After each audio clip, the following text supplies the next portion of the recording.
We have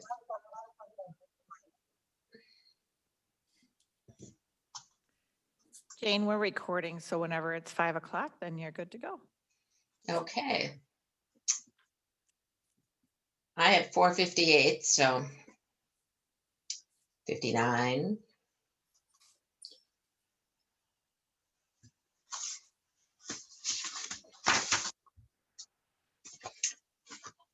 All right.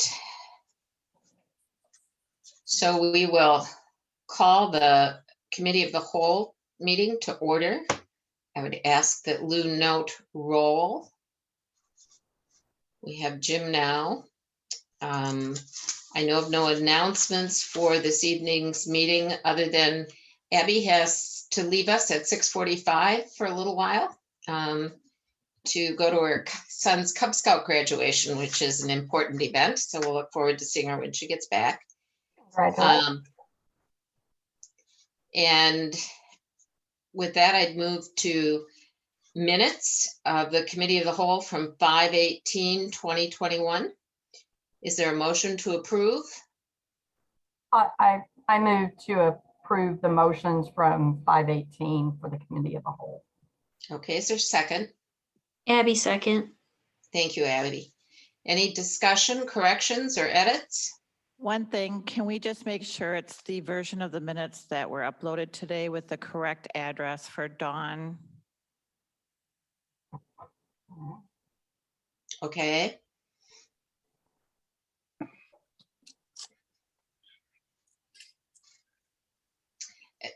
Rebecca, were you approving the version with, okay. So, and Abby, you were seconding that version. Okay. All right. All those in favor signify by saying aye. Aye. Aye. Aye. Opposed, same sign. Motion carries. Thank you. All right, items for discussion. Update regarding agenda media project and using Zoom with in-person meetings. Luann. Well, I'm going to start with the easy one first, and that's the Zoom for in-person meetings, and we're doing it right now.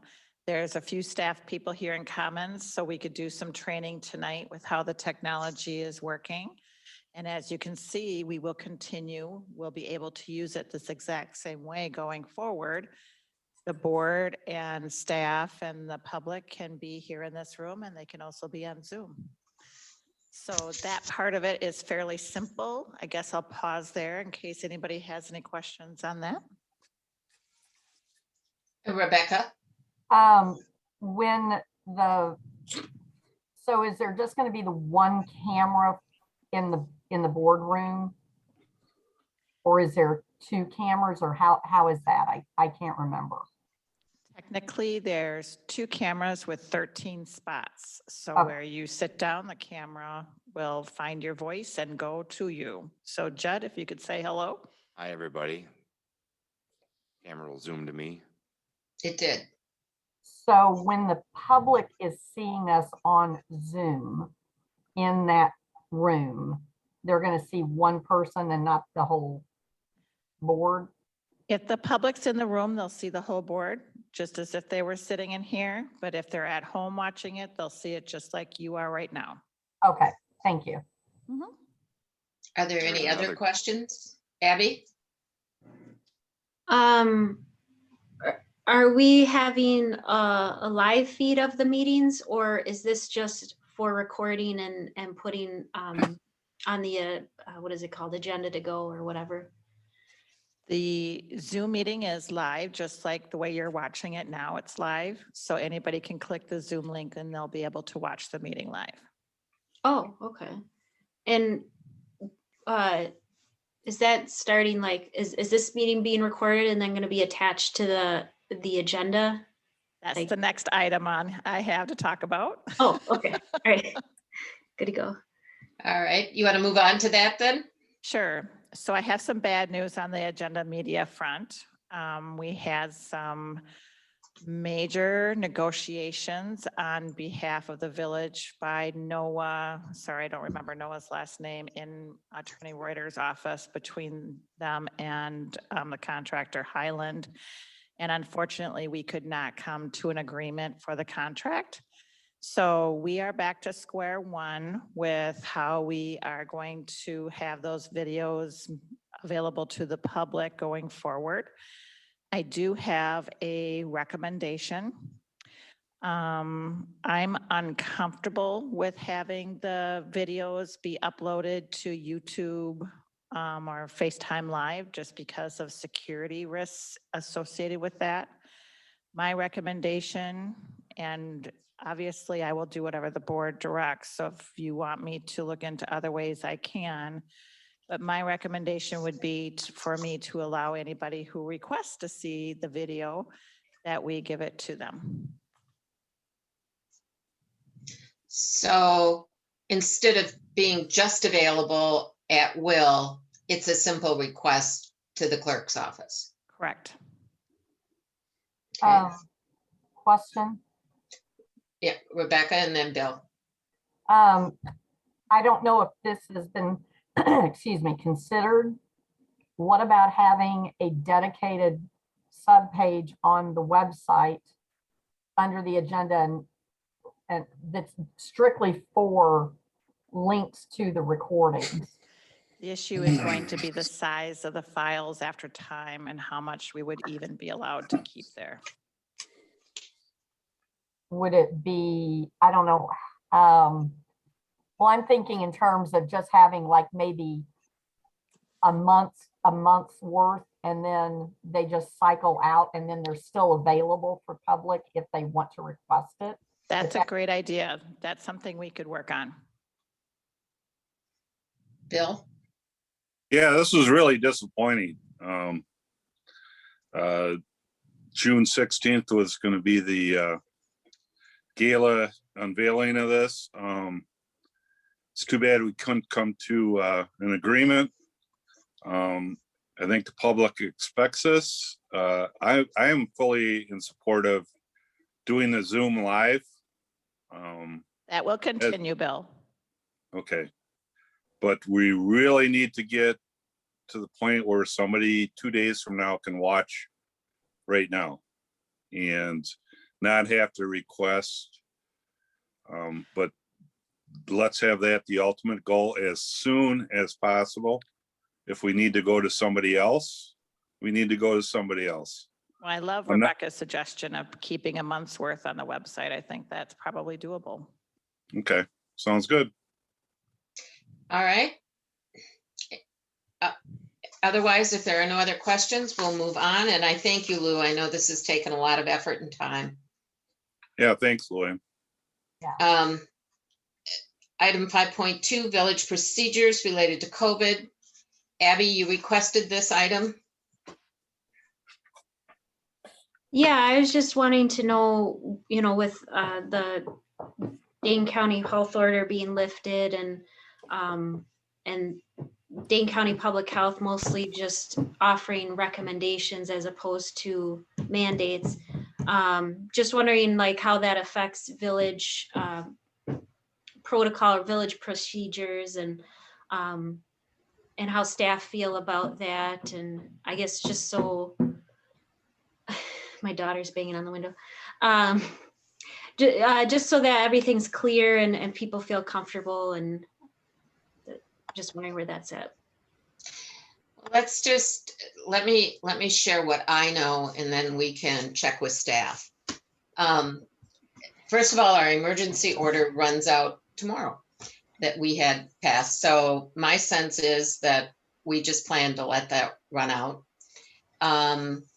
That we have consistently complied with Dane County health orders, and now that they've been lifted, that we would comply with the lifting of it and not require mask and not require social distancing as we had, but we would require good healthy habits wherever possible, and that people be conscious if they're ill to not show up at an in-person meeting, or make sure we still practice hand washing and that sort of thing.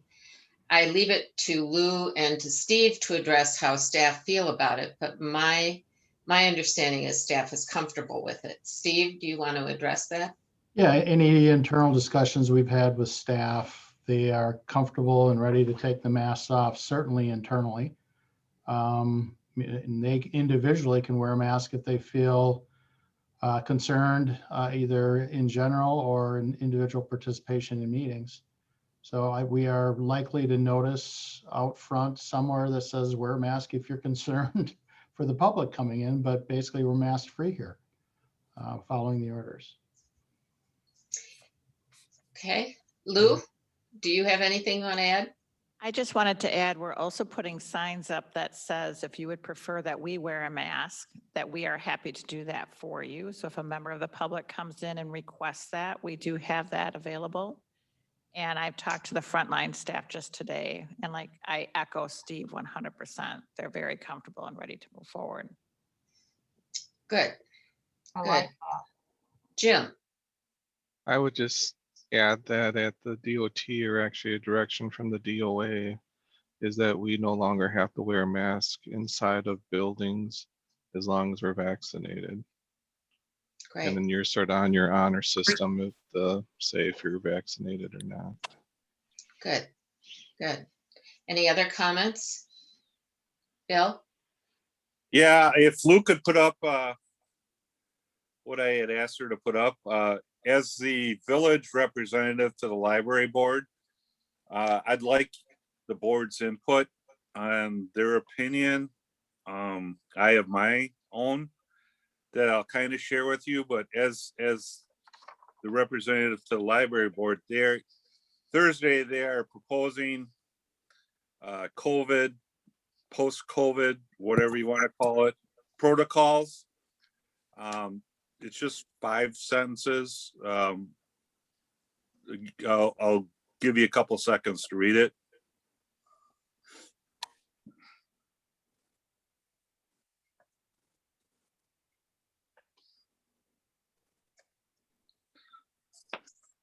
Okay, well, hopefully everybody's read it.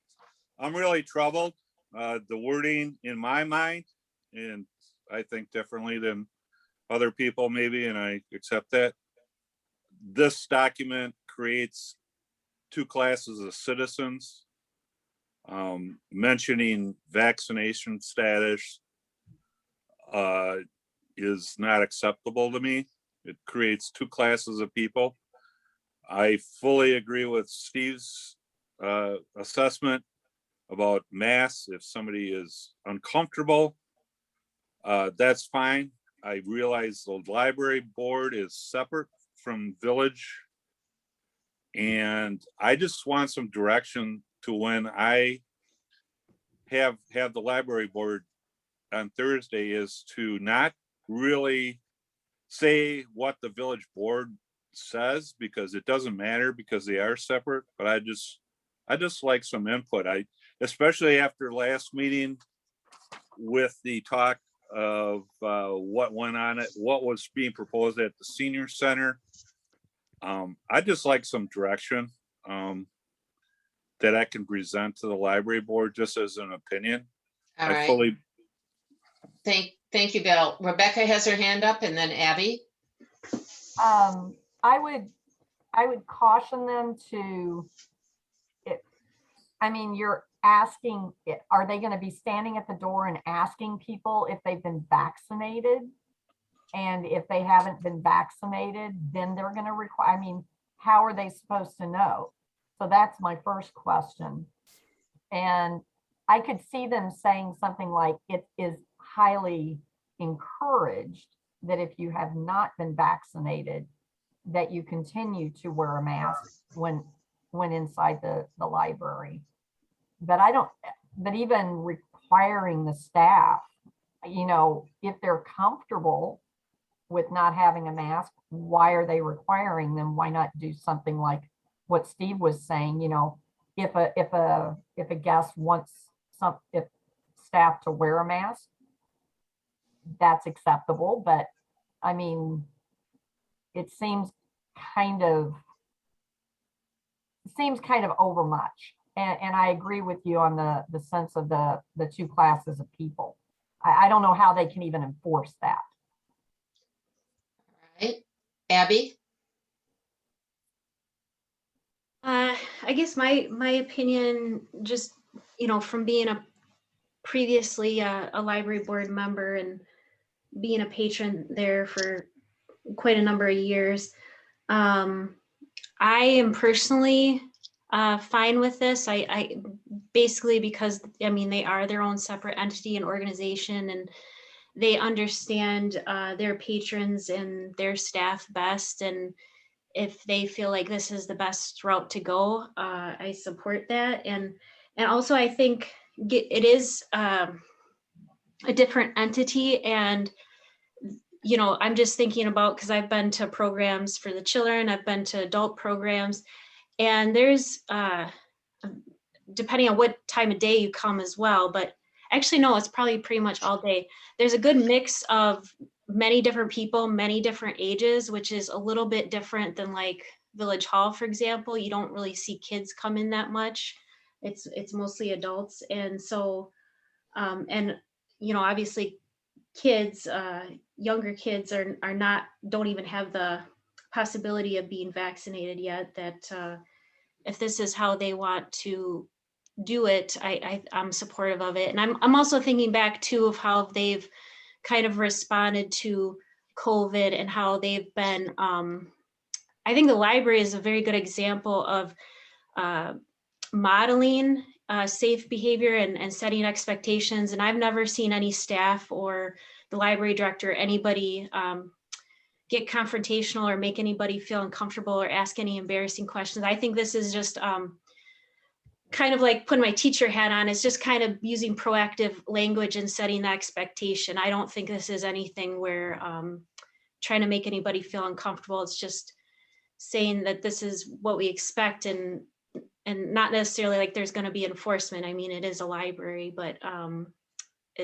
they do a good job of educating people and doing that. So Thank you. Tashidra?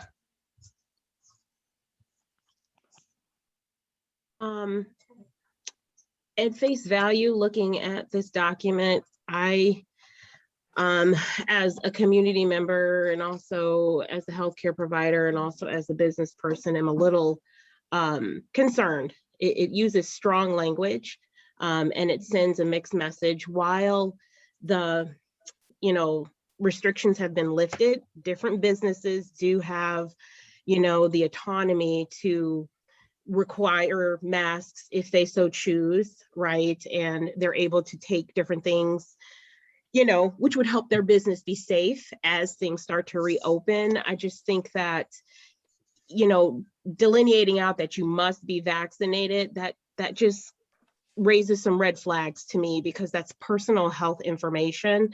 And you don't want to make people lie, right? Or make people feel uncomfortable or create tensions that doesn't need to be there. I do think that if the library feels comfortable with the mask and they want to maintain that, they can. I just hope that they look at the wording a little bit and really address how strong the language is and the message that they may be sending.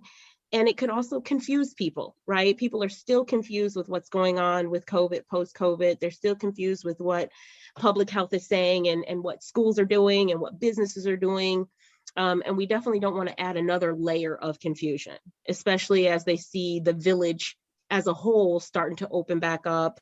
The village hall is opening back up, and more programs are being run. We're having a big 4th of July, right, where people are going to be in close proximity of one another, celebrating and having a good time. And then you have this at the library. So I just hope that we can get some continuity as we move through our village, so that our own constituents aren't fighting with one another or condoning one another or belittling one another, that we can just have a sense of harmony as we all try to navigate through a new change, right? And different things of that nature. So on face value, I would not support the way this document is currently written, but I do support the library having a sense of autonomy as to how they want to keep their workers and their patrons safe. Okay, thank you. And I would echo some of what's been said, but I would note that I suspect Abby's point about children being unvaccinated are as maybe at the core of some of this. And our younger kids in school are still masking and social distancing. So it could relate to that, but I think that gives you quite a bit of feedback, Bill. Do you have what you need?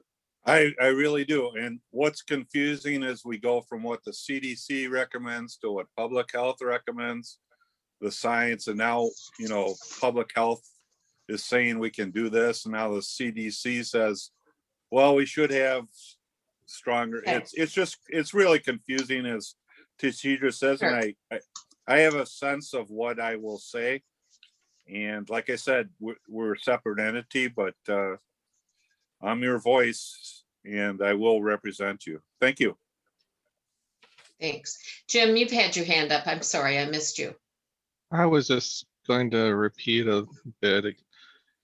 I agree with Tashidra and other people that the autonomy is important for the library, but I do question the strength of their policy, especially in light of, and I mentioned the DOA policy just because I feel like they've been overly, or I shouldn't say overly, they've been cautious through all this too. So for them to be lifting some requirements like wearing a mask inside a building, I think it's maybe a bit strong for the library to still require that of staff. And I was just looking up the policy on the side here, where what they do is they say that if you're vaccinated, you don't have to wear one, but then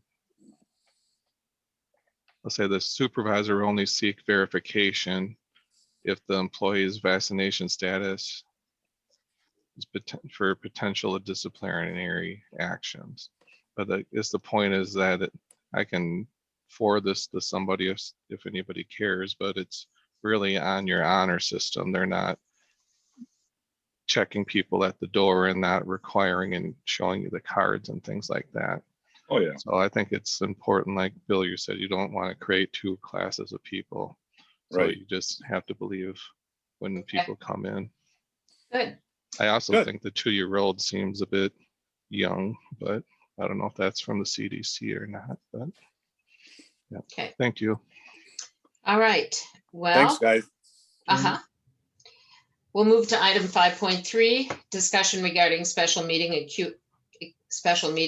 September. Wow. June 29th is the date of our special. What are you pointing at, Rebecca? Steve had a question. I've been raising my hand, sorry. I just question for you, Bill, are these things being set by the board or is it staff? This is they have a post-pandemic strategy, and they've been talking about getting their programs back that they couldn't have because of the previous guidelines. And I think that they're trying to, I'm not sure because I haven't talked about this before. This is new to me, but I think what they're trying to do is get all these programs up and running. And if there might be people that are still in their bunker and won't come out. And unless they have this policy, they won't come. I'll have to get more of this when we discuss it Thursday night. It's a lot. It really is when you look down at it.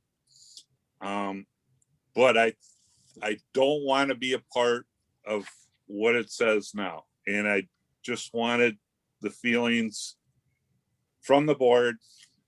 So I feel like I'm not out there, and I don't feel like I'm out there, and I really appreciate everybody's input. But we have to be consistent, and I love Right. Tashidra's consistency and fair. I'll always remember that from last year. So I think you could find that people decide not to come to these programs if they have to wear a mask.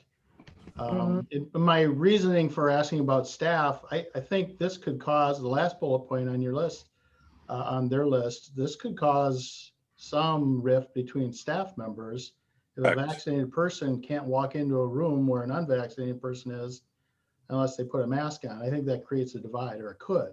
Now, staff are the ones that came up with this, and like our staff here have made one decision and they're all comfortable with it. I think, I think the board needs to be careful about what that's doing internally to its team. If they have to go to separate break rooms there will be a lack of interaction that way. Correct. And there's so much to talk about, and it needs to go to their board and we need to talk about it, but there's a lot of different issues. Like you said, like I said, I don't want two classes. If staff at Village Hall wants to wear a mask forever, that's fine with me. But it's just that's all I'll say, but I'll take that to the library board Thursday night. Thank you. Thank you. Abby, do you have something new to say regarding it? Otherwise, we're going to move on.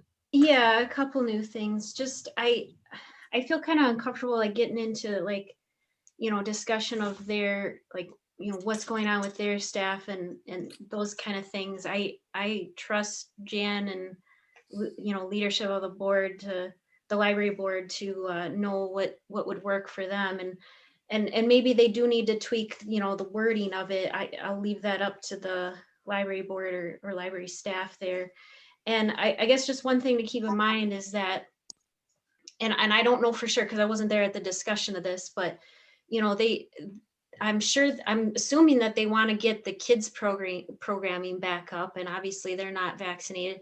And I do know I've seen this where they are, the children's librarian, Emily, does a fantastic job with all the kids, and right before COVID, she was really trying hard to collaborate with school staff, like specifically 4K and kids with special needs.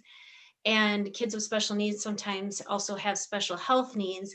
And so I think, I just don't feel comfortable like talking about the library like it's the same institution as the Village Hall. It's very different. And I don't think that there's any harm for there to be certain rules that are different, because the library does do an excellent job of educating and being proactive. Like the second you walk in the library, if it's okay to come in, like they have a sign letting you know what the current occupancy is. So I have no concerns that people are going to get confused. And if they do get like questions or people say, I also trust patrons to communicate with library staff, because there's just such good open communication there that I think that can be worked out.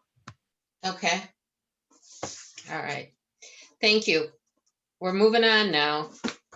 5.3, discussion regarding special meeting of the village board on June 29th. We've talked about having a special meeting. There's been folks who have brought up lots of different questions about programs and departments and plans and process. And June 29th is our night to really cover a lot of that. So I need to, while staff have started to prepare from their departments some information, I need your questions. So if you have a list of questions or items that you really want covered, I'm asking folks to send them to me so people have time to prepare. And I'm hoping that everyone will be able to participate. I know Jim is coming back from vacation right before that, and others have things going on in the summer, but it's a chance for us really to go through a lot of these questions. Rebecca?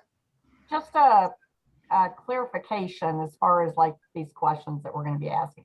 Is this for like how does the board interact with like the staff and what's the difference between the different boards and stuff like I'm just trying to get an idea of what it is.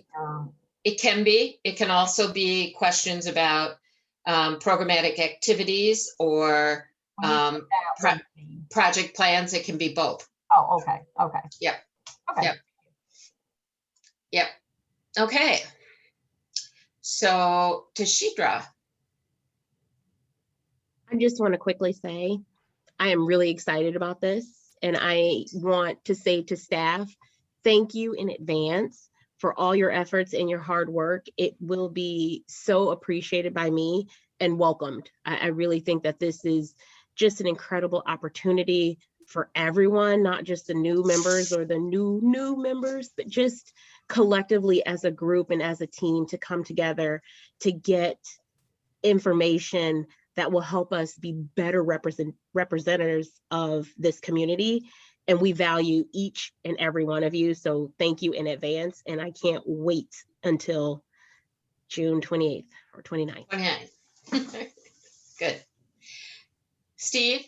Yeah, and I'll echo the request for information. Staff can anticipate only so much, or, spend a lot of time preparing something that's off target completely. And we don't want to, hey, I don't want to drag you through spreadsheet heaven, as I'll call it. If you're more interested in how we, deal with law enforcement. So give us a target to aim at. We'll do our best, and hopefully it's an excellent meeting. Okay, great. Jim? I just say that I remember on planning and zoning, we've had so many different documents. We used to have a CD that we'd give out to new planning and zoning commission members Oh. that sort of explain different things.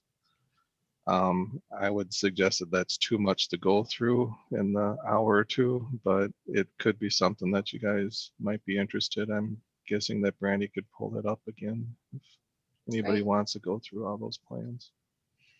Thank you. Other questions about that meeting or comments? Again, the sooner you're able to get us your questions and suggestions, the better prepared we'll all be. So thank you. All right, moving on down the road here. Administration and finance update, Steve? Nothing to report. Okay. Police department update. Is Chief Olson on? No. All right. Public service update, Judd Blau. Yep, so we've, in the packet was included a list of items where, with the success of the cardboard collection out at the yard waste site, we're going to, and then with the moving of the hoop shed, it's created some space.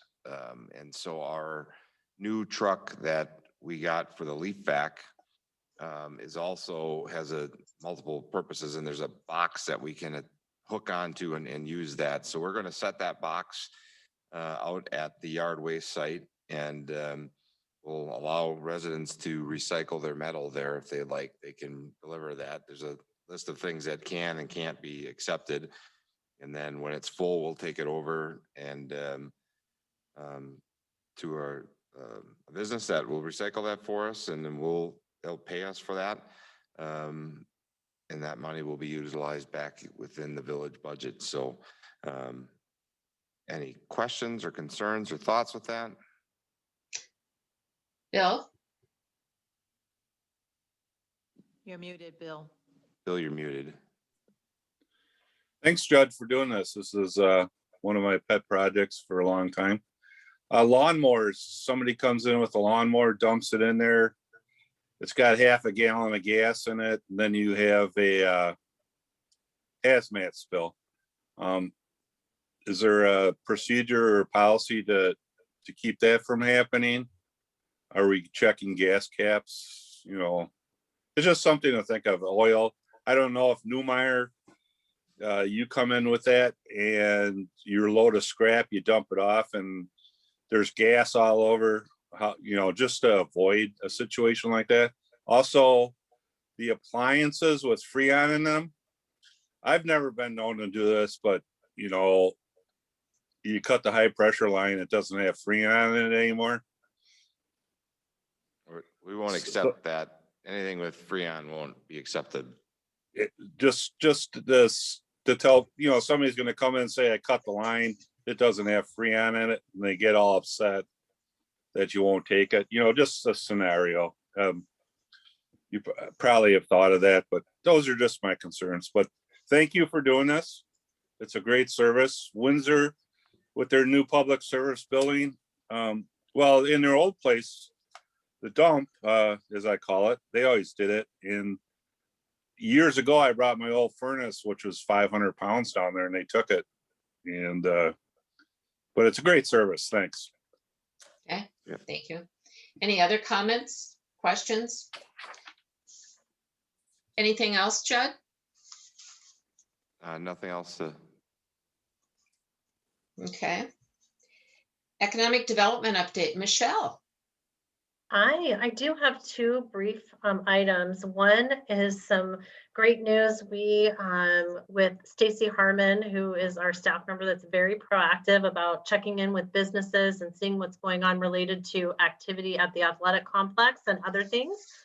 We checked in with several restaurants who have seen a very noticeable uptick of activity over the weekend. So they're very happy about that, and we're very supportive of what's going on. So we wanted to let them know, and I think Reese will give an update on that too, what's going on at the complex. So I just wanted to let the board know. I had said that at my last update that I would let you know that we, what we had heard. And so we had a lot of people saying, continue on. We're very excited about this. So one other just update I wanted to provide the board is that if you'll recall, on April 7th, we passed a couple of resolutions and an ordinance related to the community development block grant programs that I did a presentation on.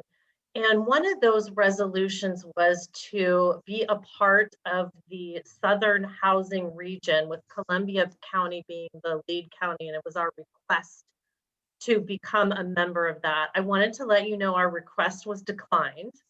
And the reason for that, we believe, and again, we have to be a part of, if we're not going to be a part of the Dane County Urban County Consortium, we have to find another county to do the housing programs, not all of the programs, but just the housing related programs. And so I think they were afraid of an exodus, a Dane County exodus is my, and that maybe we've set a precedent is my guess.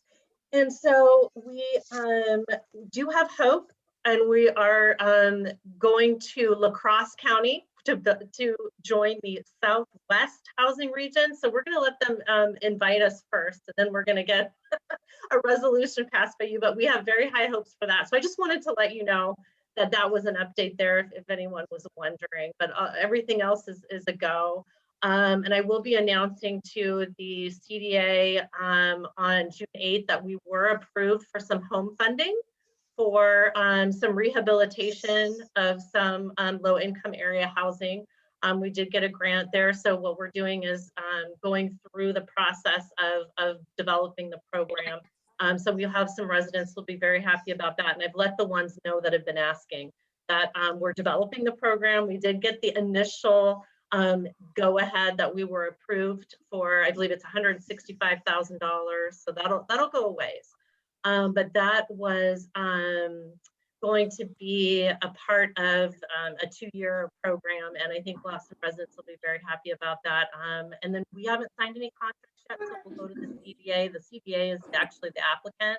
But I wanted to let this board know because you have been involved in the residents asking for it. So we'll have more update once we get the contracts. Okay. Questions for Michelle? Abby?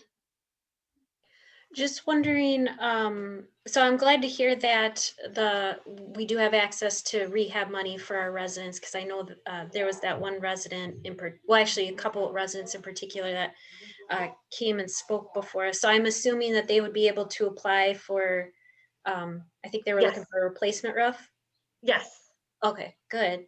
So I'm wondering, since we weren't successful with the Columbia County Consortium, what would we have access to if we were able to get in the La Crosse one?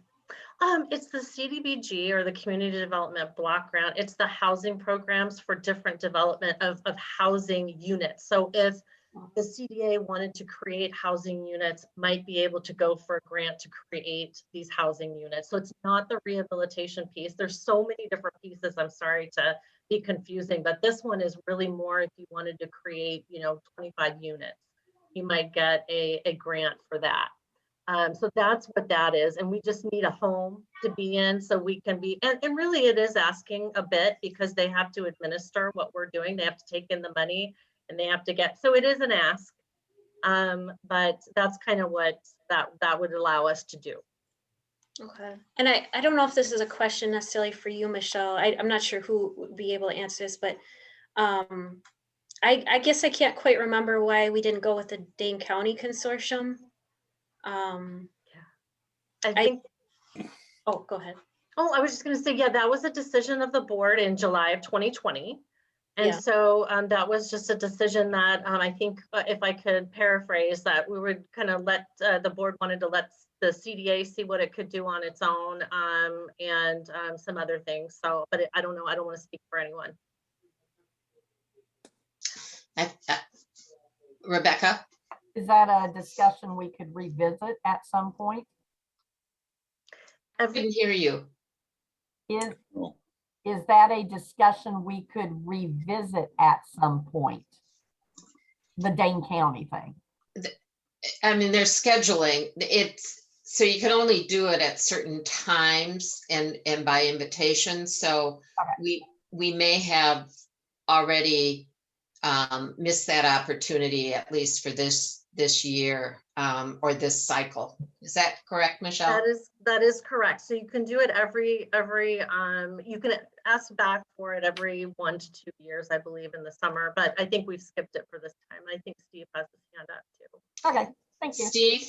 Yeah, so I believe what we're asking of La Crosse County is different than the consortium in Dane County. What we're asking La Crosse County to do is pass through them state money with our name attached to it.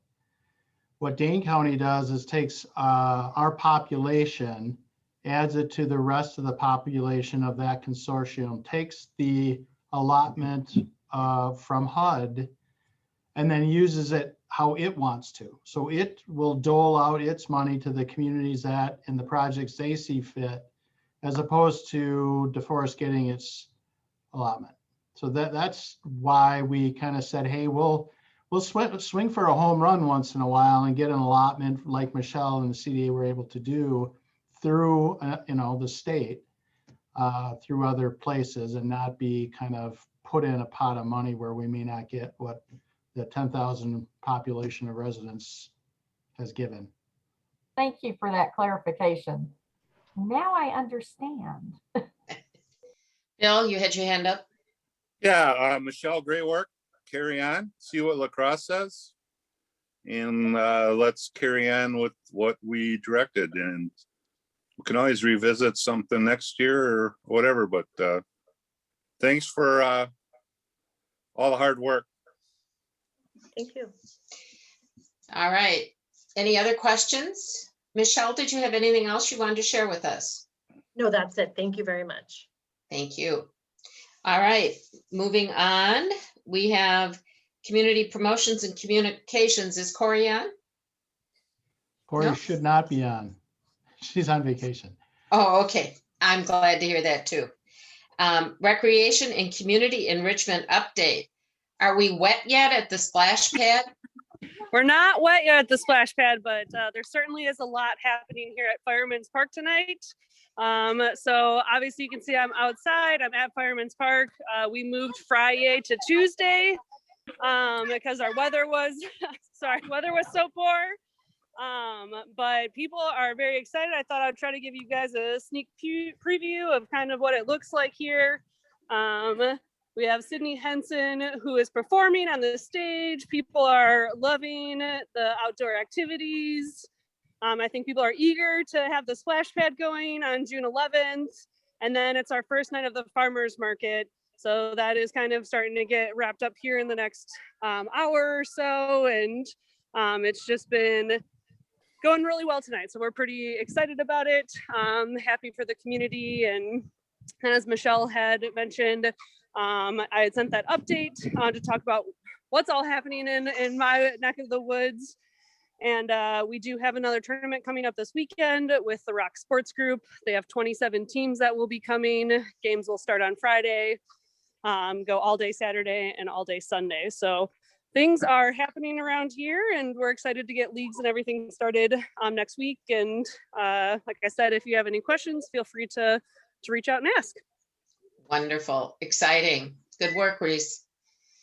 Any questions for Reese? I encourage everyone to consider being there for the opening of the splash pad on June 11th. Wear clothes that can get wet and enjoy yourself. So, Rebecca? Reese, I just want to say thank you. You're doing an awesome job. Thanks. I think Reese needs to work on her sign off, reporting live from Fireman's Park or.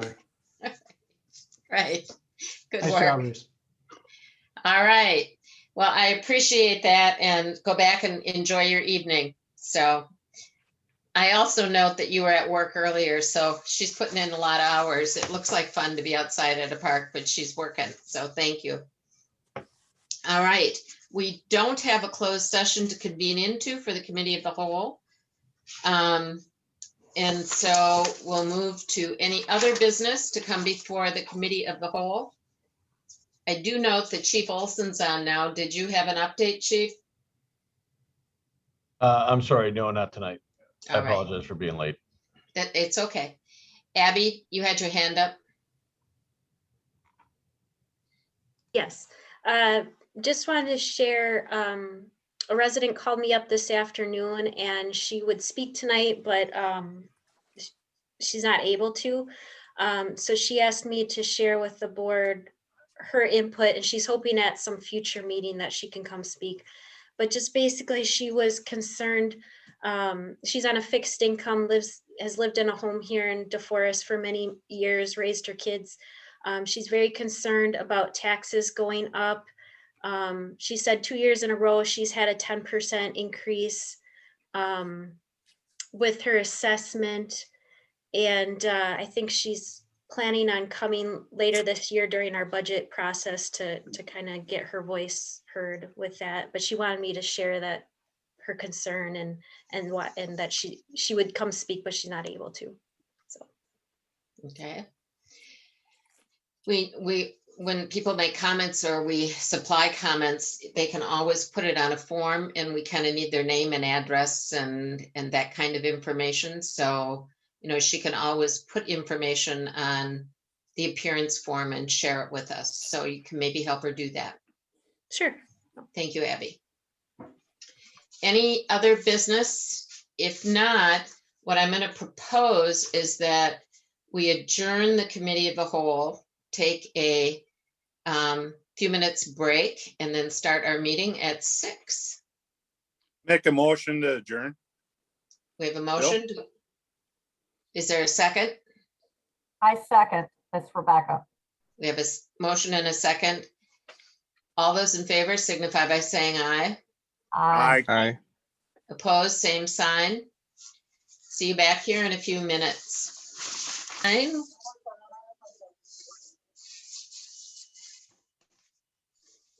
Jane, we are recording, and just a friendly reminder that I'm muting everybody as I can. Thank you.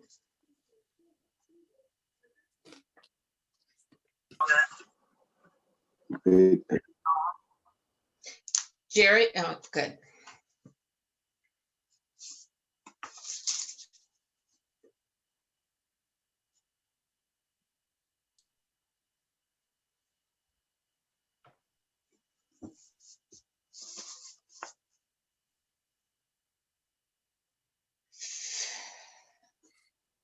All right. It's coming on 5:59, so we will, at 6 o'clock, we'll begin our meeting. I would like to call the meeting of the village board to order at 6 p.m. on June 1st, 2021. I would ask that Lou please note roll call, and I would ask Rebecca to lead us in the recitation of the pledge.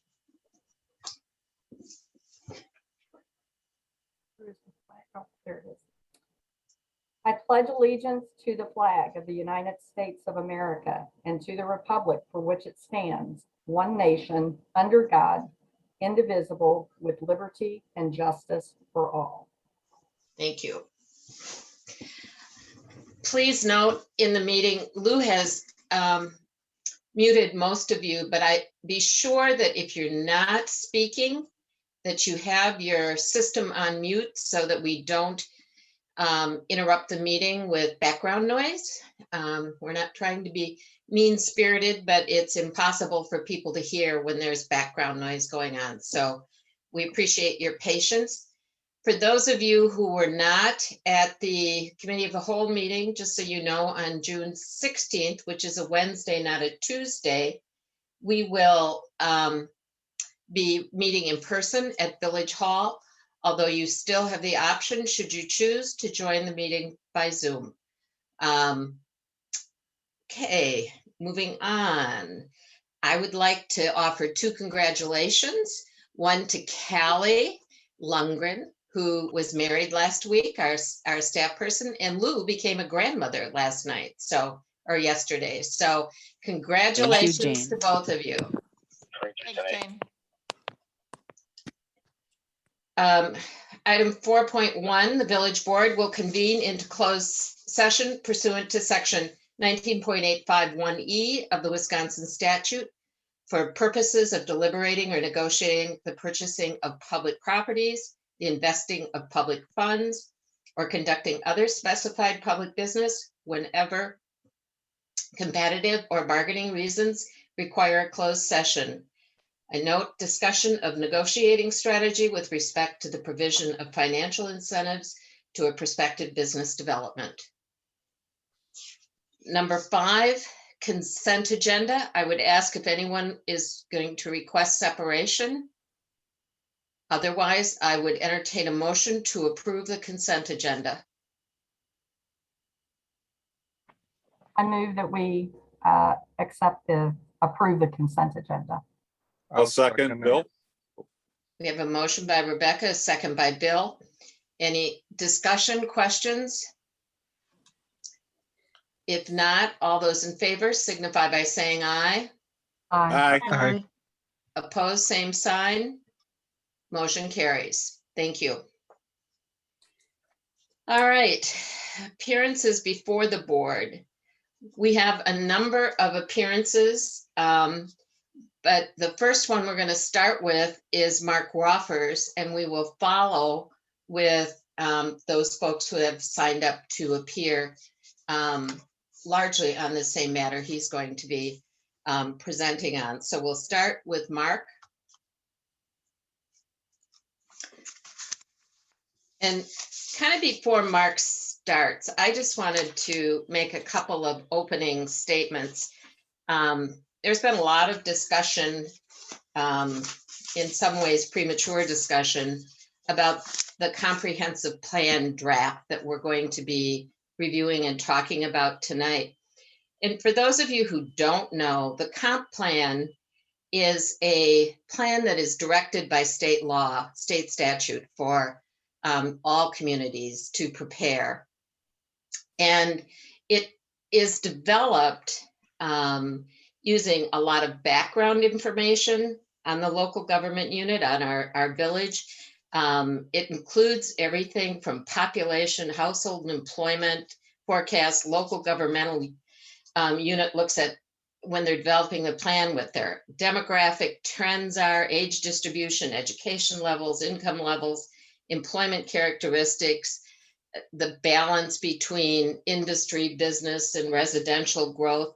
And we also look at a lot of information that comes from doing interviews, doing assessment of housing stock. We look at information from interviews and forums with employers. We, in fact, talk with our developers. We have community meetings. We've had surveys, and all of that information, from the data and the trends to the interviews to information accumulated during meetings over the past few years, is collected, and a plan is updated and a draft is developed.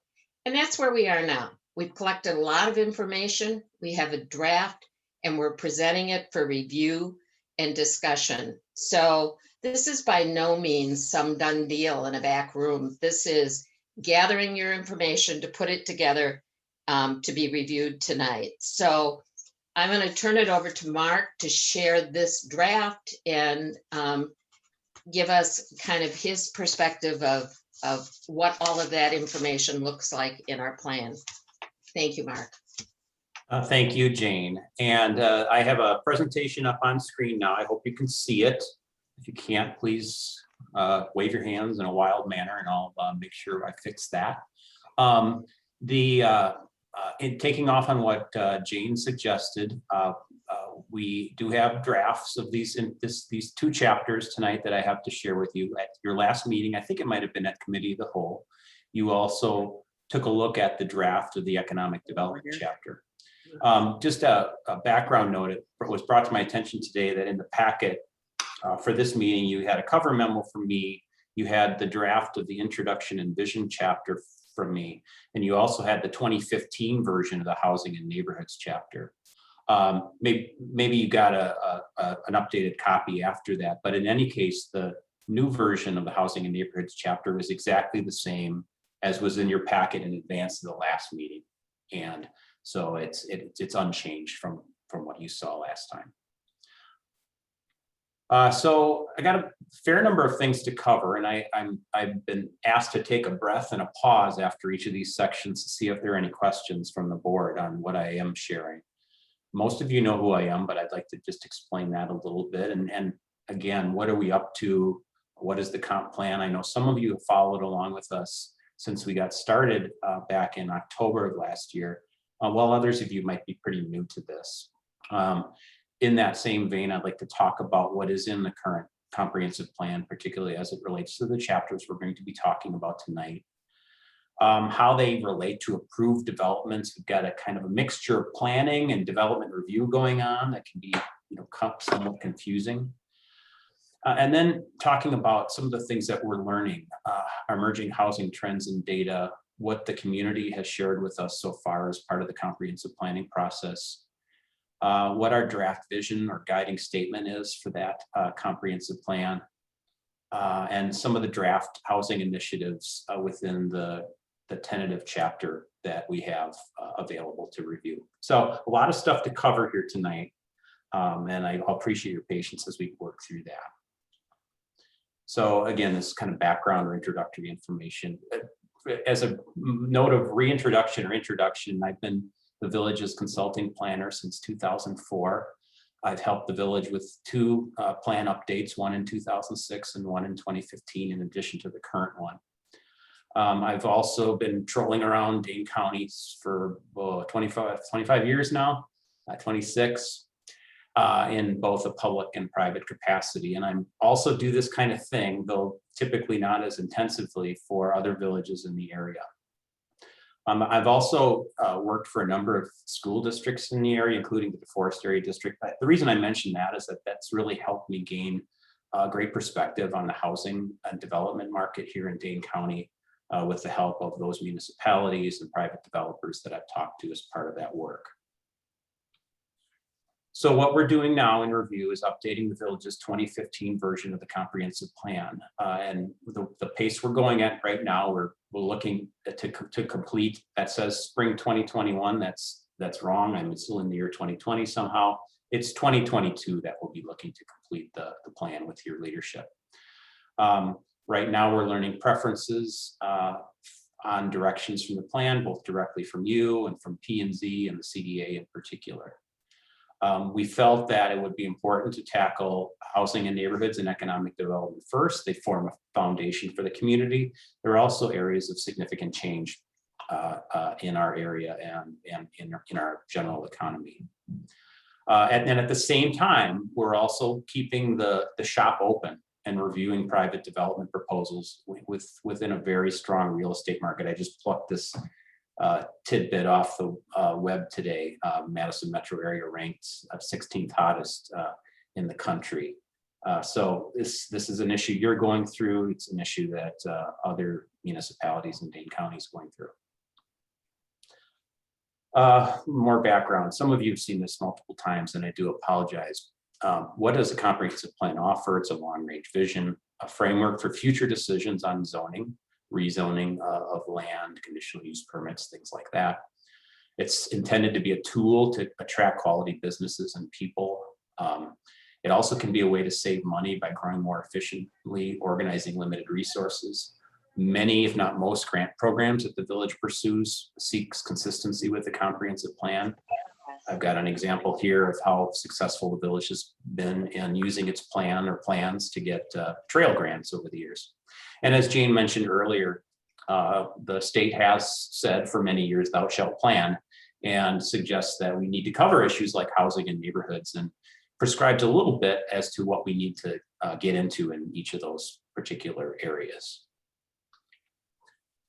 Why update the plan now? The state requires an update once every 10 years, but as we found in looking at the plan and reviewing it recently, many of the initiatives from the 2015 plan have already been carried out and others might be out of date. It goes without saying we're entering in part of a huge transitional period of how people live, work, shop, play. And so some of the ideas from the 2015 plan may no longer be valid. We've got many new village residents and officials, 1,500 new residents since 2015. And I believe now all of the board members are new since 2015. So it's a different policymaking body. And as you can see from the stats on the right, the village is growing, the village is aging. That's suggesting differences in a lot of areas, including housing needs for the community.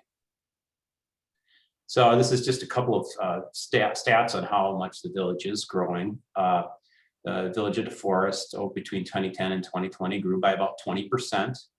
That compares in percentage to your neighbors very evenly. Windsor has grown even more, and I mentioned that because I think when many people perceive growth in the area, they're not necessarily seeing the boundaries between the communities. It's the DeForest Windsor area that's growing significantly.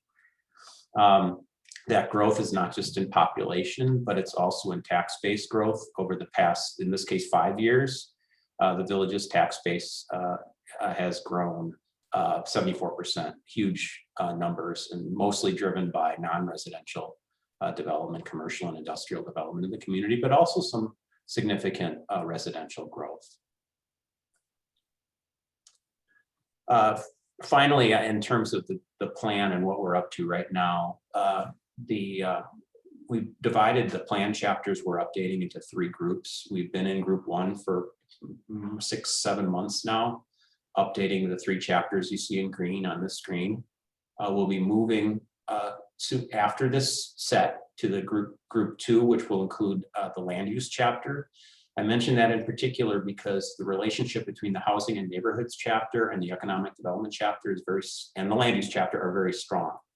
The housing policy framework in the housing chapter will inform where different types of housing may be appropriate and not within the land use chapter. And then the idea was to move on to the final group. And my hope and the expectation was that they'll get easier as we go along through the chapters here. Again, we're trying to tackle them from most challenging and urgent to least.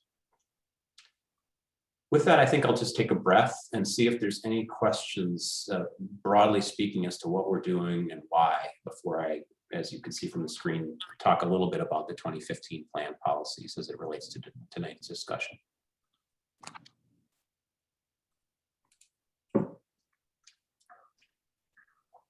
I don't see any questions, Mark, so we'll continue.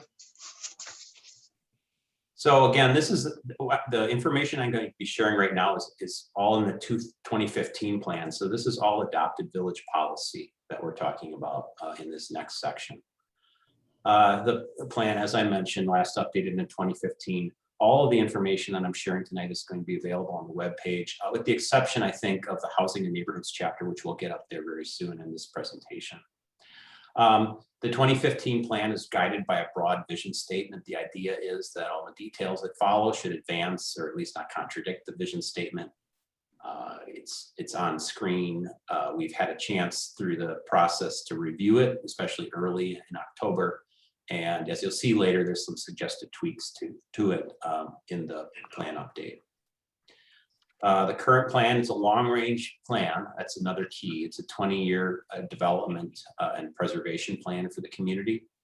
It's guided by and driven by a future land use map and policies that help us determine where and what types of growth and zoning decisions, annexations that might be considered, and so forth. And it provides a foundation for a lot more detail following the comprehensive plan preparation or update. This is a copy of the current future land use map. It, as I mentioned, guides expansion, redevelopment, and preservation decisions. It divides the village into different categories of future use. They're represented by the different colors on the map. In general, when you see yellow, those are areas that are already developed residentially or planned for residential development. The reds, oranges, salmons, purples are mostly non-residential development areas of different type, from office to industrial to commercial. And so this is what we use when, in particular, new development areas that don't have zoning assigned to them come forward and say, hey, I want to do something with my property. This is the document that staff looks at to say, well, this is the village policy for how you might develop it. And it's not just the map, but it's backed by written descriptions and policies for each of the colors and categories on this map. And that'll come back as we go forward with the presentation. So this is a lot to absorb on this map, but I was asked to say, hey, I was asked to comment on, hey, Mark, where does the current village plan suggest we'll have housing of different densities, or could, if the plan is followed? And so I grabbed pieces of that map that was on the previous page and highlighted the different areas that are identified for future subdivision, neighborhood, or higher density housing development. And I'll just touch on a few of them here, and you can read into them. First of all, some of them are kind of longer term in nature. We don't expect development to happen for a while. They include areas at the extreme north edge of the village and even beyond that are planned for neighborhood development, up towards Hahn Road and Smith Road and the Morrisonville corridor. They include areas east of Heritage Gardens, between Heritage Gardens and Northtown Road. There's another on the map that I'll show you next, southwest of Conservancy Place, north of Fleet Farm. That is another long-term area. There is another category of areas that are classified as, I think, shorter-term development areas. One of them is the so-called, or previously called, Country View neighborhood, just north of North Street, in the area where you drive by the lakes as you get off the interstate. The West River Road neighborhood, which generally extends from the KOA campground down to the north edge of the Conservancy Place development along the interstate. It's obviously an area we talked about recently. And then they also include areas and neighborhoods that have had entitlements or zoning approvals granted to them over the last, in some cases, 20 years. And among those are Heritage Gardens, which is partially developed, but still has more to come, including some multiple family by entitlement, and Conservancy Place, which again, we've obviously talked a lot about over the last several weeks. The Forest is interestingly shaped village, and we've got sort of a north part that I have up on screen right now and a south part. The south part also has areas that are planned and in certain cases approved for housing development. From north to south, Bear Tree Farms West has been provided approvals through restrictions for multiple family development. I forget the exact total, but it's a couple hundred units of multiple family. Fox Hill Estates also has an entitled single family and attached housing use mix, generally intended for townhouse style development. And Savannah Brooks has been approved for a different mix of single family, multiple family, and commercial development.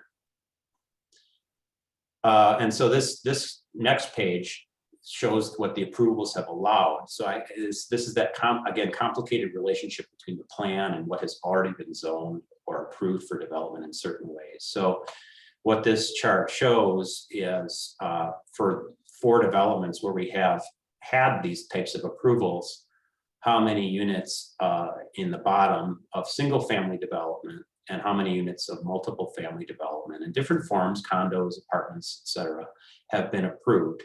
And so within these 4 developments, about 43% of all housing units have been single family. And you kind of say, probably, wait, don't we have a policy of 60%, 65%, 75%?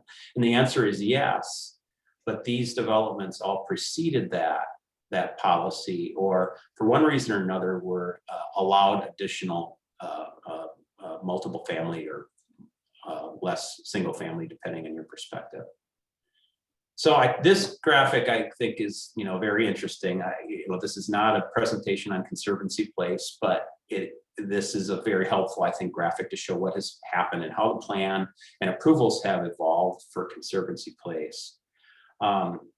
So just the timeline, 1999, the village had a master plan that said, hey, we want to have 70% of all housing village-wide to be single family. That's our goal.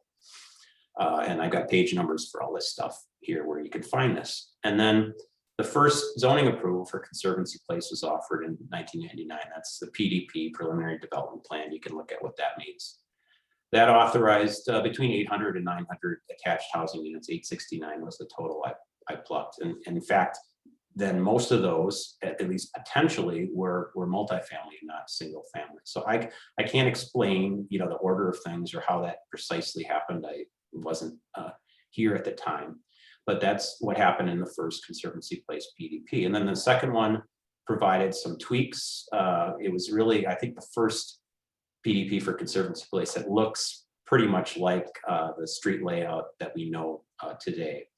It had a slight adjustment in attached housing units or multiple family / condo from the 1999 version.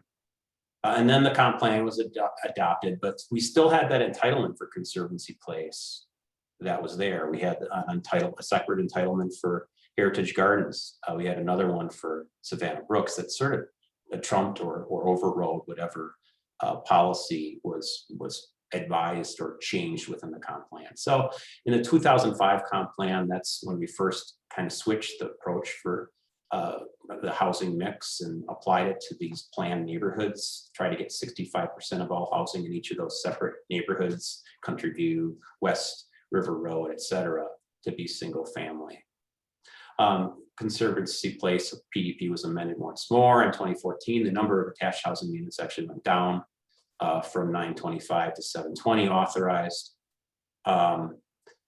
And then in 2015, the plan was updated again, the village's plan. And that's when we had the village board had adopted the policy that we have today, that 75% of all housing units within these planned neighborhoods ought to be single family, but there was a flexibility factor built in to that. But the overall goal was that a suggestion or an attempt to try to increase the percentage of single family from the current 60%, which was same as it was in 2015, up to 65% by 2035.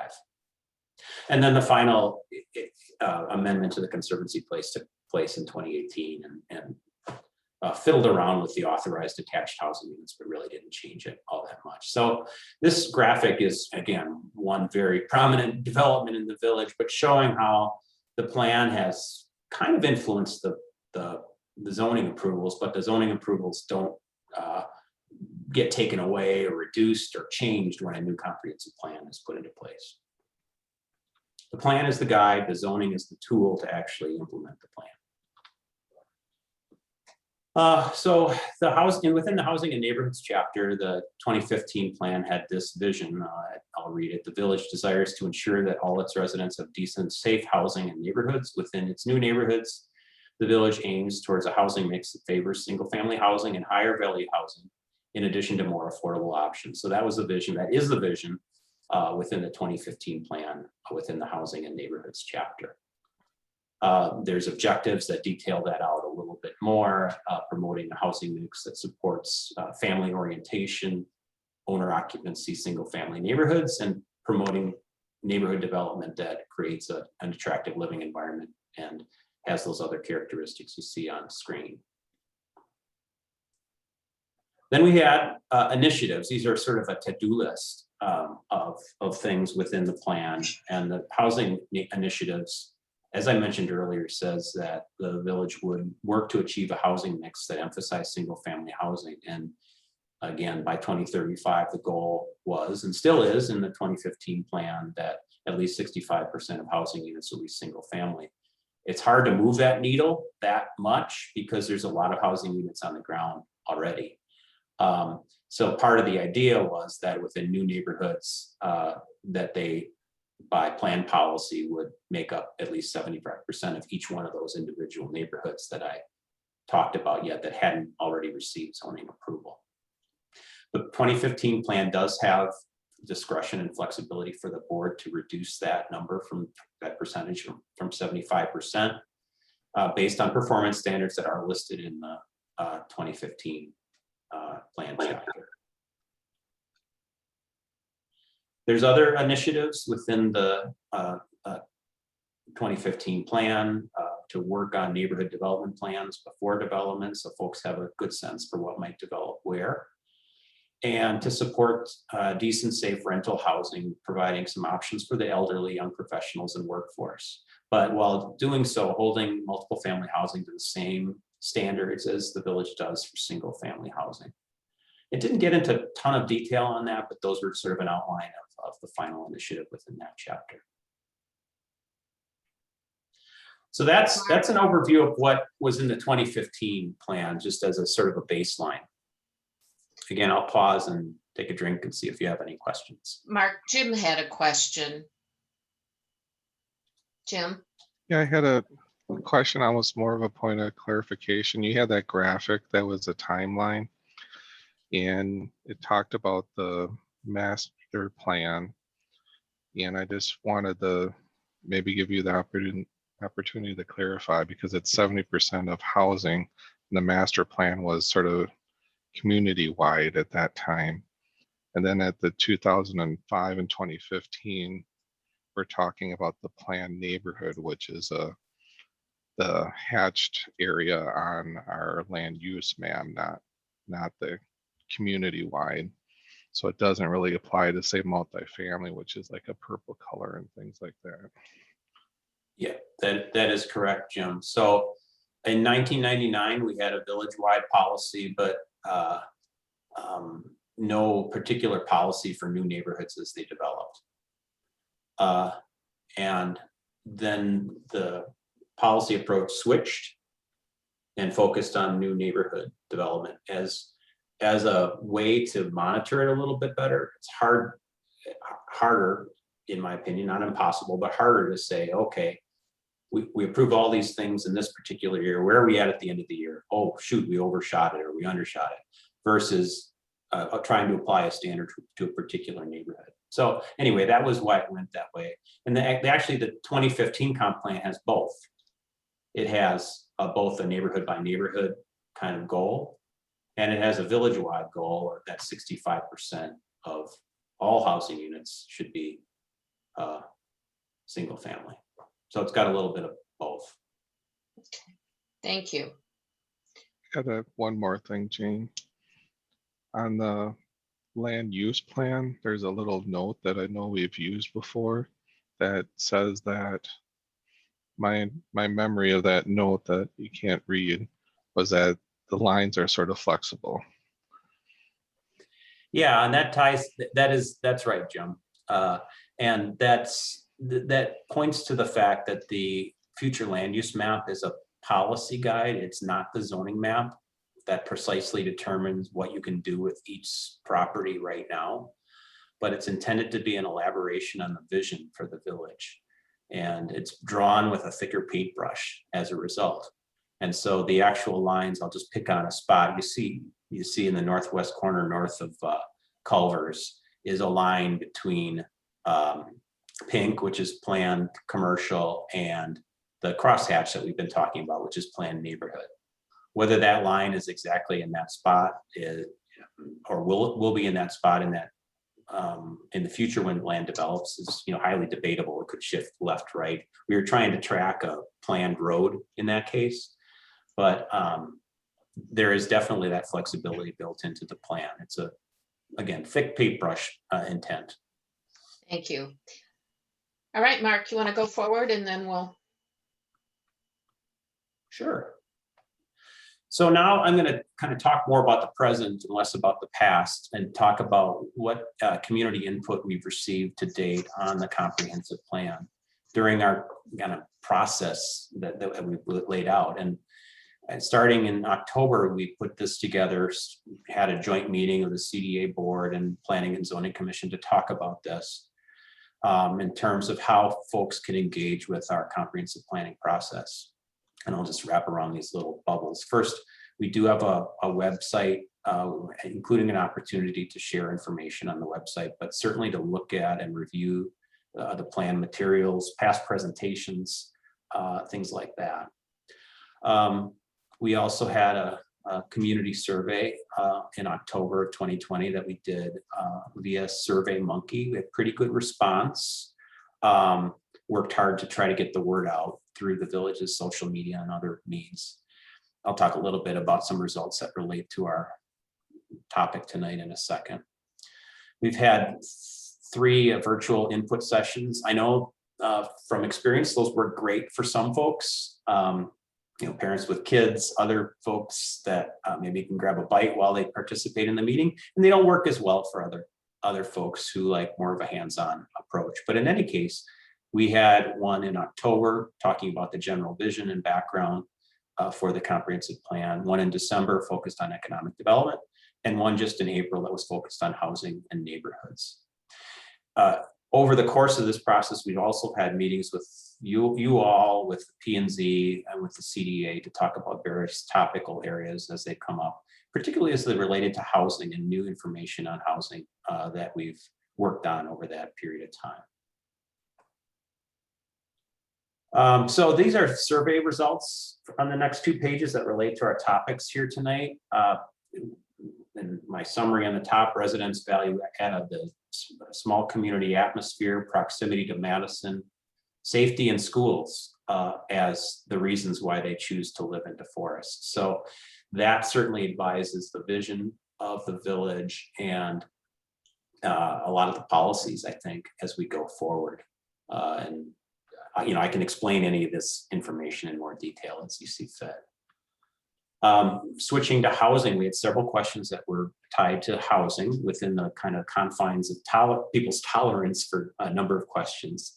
And there was support within the survey respondents for affordable single-family housing, for senior housing, including housing that had, quote, lower than average costs, and for apartments with average rents. So I just boxed in the top 5 selections, 3 of which were single family.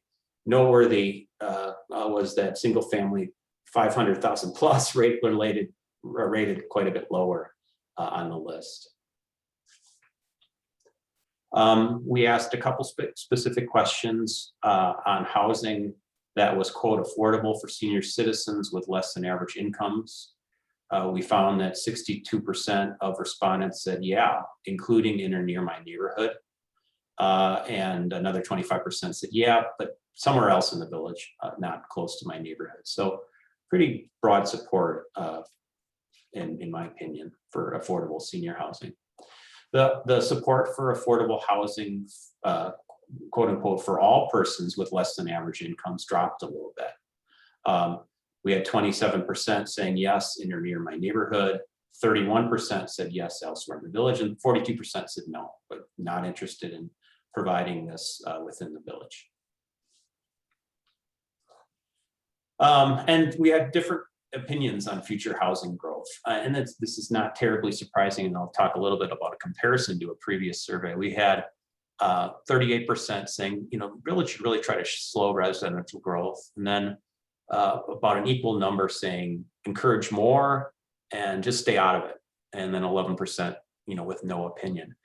This came after a period of significant housing growth and proposals. We had a similar question in the 2005 survey, where we were coming off of years with 6 new housing units and things like that, and we had a lot of different responses. The blue bubble was a lot bigger back in 2005. So I think this is in response to, the significant change that we have, that hot real estate market that I mentioned earlier.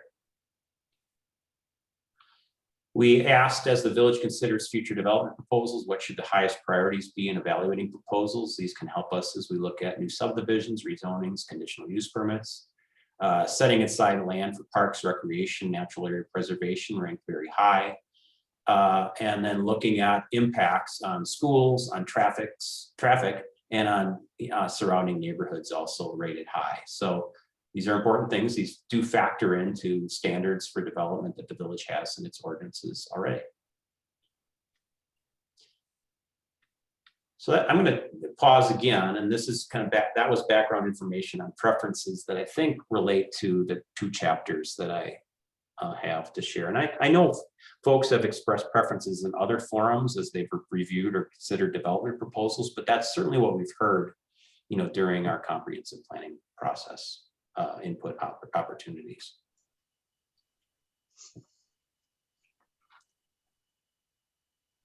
Happy to answer any more questions. This is Rebecca. Quick question. Back on that map that you were showing, and you were showing like the north of North Street and all off of B. I think Yeah. old Ackman land. Do you know, by chance, do you happen to have any idea where we're at on that land and whether or not that is even in the cards for being developed? It's that land north of North Street, broadly speaking, is held, a majority of it is held by 2 owners, one of which is probably interested in developing at some point, one of which has not expressed interest in developing. So, we'll see. Preferences change, people change, owners change. And owner preferences certainly are a significant component of a comprehensive plan, but they're not the only factor that's considered. One last question. Do you happen to know when the last time was that we approached the landowners about, you had mentioned that one of the landowners was not as amenable. When approximately, how long ago was the last time we made? Time is a blur to me, Rebecca, but within the last 18 months, I'll say. Okay. So it's been recent enough, might wait a little while longer. Okay, thank you. Sure. Steve? Yeah, I would say it was in the last month or so. Oh, Yeah. okay. You had a more recent conversation then. Okay. Somebody on staff has had conversations. Bill? It's more of an observation. And I'll get to some other stuff later as we cover it. The input sessions that we had in the survey was great. It wasn't really all inclusive, but you got a good idea. The input sessions, in my thinking, were a disaster. I mean, the last one, April 15th, we had about 20 people. 15 of the people were village officials or officers or what have you. 3 were Chamber of Commerce people because it involved the economic aspect, and only 2 were citizens actually. And I realize it's tough to get, like you said, it's tough to get people in on live sessions. They're very busy, but I saw the 2, I was involved in both sessions, and that was really a time to get real-time things. And if they didn't show up then, now they're showing up tonight. As you can see, there's going to be quite a people with opinions, and it's no fault of the process, but an observation, people need to get involved in the early stages to develop and get their voices heard. So it's not a question, it's pretty much just an observation, a perception per se. Thank you, And Bill. sometimes Let's keep our pause questions for clarification on things. We're going to have 2 agenda items. We can discuss things in more in depth, but thank you for those comments, Bill. Okay. Yeah, including direction on what more you'd like us to do to get input. So Right. yeah. Right. Good. Thanks. So I'm going to talk a little bit about the intro and vision chapter. I think at your last meeting, it was asked, well, hey, do we get to look at this chapter? And Michelle communicated that to me after the meeting. I said, oh yeah, the P&Z has looked at it, but we haven't brought it to board yet for its review. So I'm going to click, in fact, try to click and see if I can get to it quickly. And if I can, I've got a plan B. So as the name implies, the intro and vision chapter is intended to set up the comprehensive plan, explain a lot of what I did at the beginning of this meeting, but also put forward the vision for the future of the village. And again, this is a draft, but the vision that we've put together, informed by input from you all and others, is presented up here in the upper right of the screen. So a little longer than the current one, but it's reads, DeForest is a part of the greater Madison area, yet a place apart, offering village charm, quiet and walkable neighborhoods, top schools, abundant parks and trails, soothing natural resources, featuring the Upper Ohio River, and attractive opportunities for business growth driven by exceptional transportation access and a supportive community. So this is a draft statement that suggests what you want to be when you quote unquote grow up, and guides the 20-year vision for the plan. You can read a lot of things into it and sort of the general idea here, and then the plan gets more specific as you move forward. As we get into the discussion today, I'll be happy to take input as to whether we hit the mark, missed the mark, and in what way. And this does include a couple tweaks that P&Z did advise. The rest of the chapter talks about the village in overview, explaining where it is, what it is, particularly for the uninitiated. As I mentioned a little bit earlier, the plan is a tool to try to get people excited about the community, including potential business investors and prospective residents. It also, I think, noteworthy on this page, it notes that back in the day, in 1970, the village had 1,900 residents. It was a small, sleepy place. It's now got well over 10,000. We are still waiting for the official census data to come out from last year, but we certainly have a much bigger, different place than we did in a generation ago. The chapter provides an overview of the comp plan, what it does, talks about why update it. Again, summary of the stuff that I've been sharing with you tonight and at prior meetings. The plan is broken into 2 volumes. We decided this time around just to update the vision and directions volume as a way to be more efficient. There's another volume called Conditions and Issues. It's loaded with background information, but no policy direction. This graphic could use some TLC and presentation quality, but shows the different chapters that are included in the comp plan in each of the columns, and identifies the successes that the village has had in achieving its 2015 plan metrics as of last October. So again, part of the reason we're going through this process again is that some of these ideas and objectives have been achieved. And I'll talk a little bit more about the housing stuff as we go forward.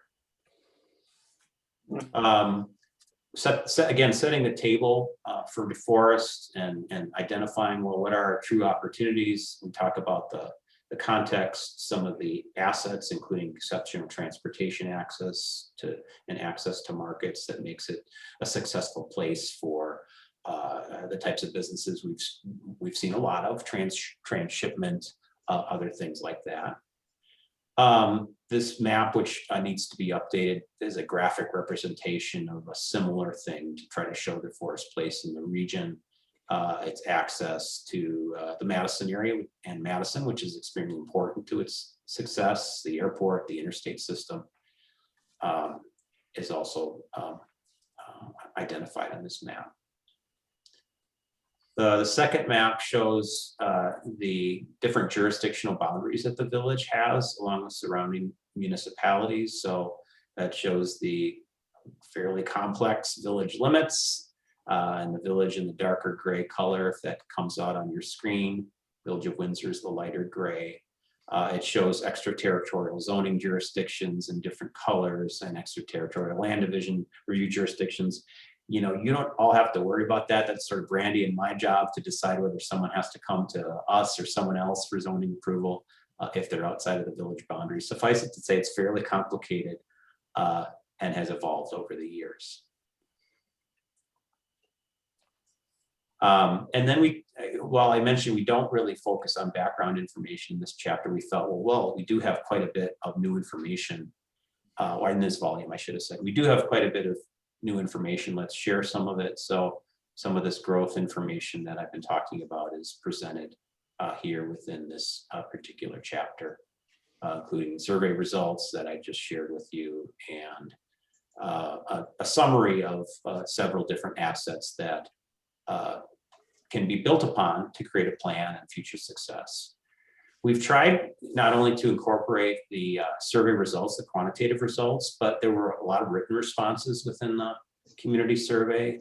And to the extent that they contribute to the ideas that are laid out in the plan or are repeated elements that we've heard, we tried to actually quote folks in the survey. And you'll see more of that as we go forward. And we also, in this, as we close this chapter, I'll try to talk about not only opportunities, but challenges, including unmet demand for additional places to shop and dine, which we've talked about a lot.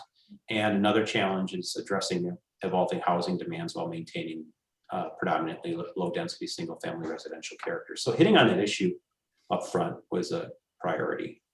And then this chapter starts and ends with this vision statement.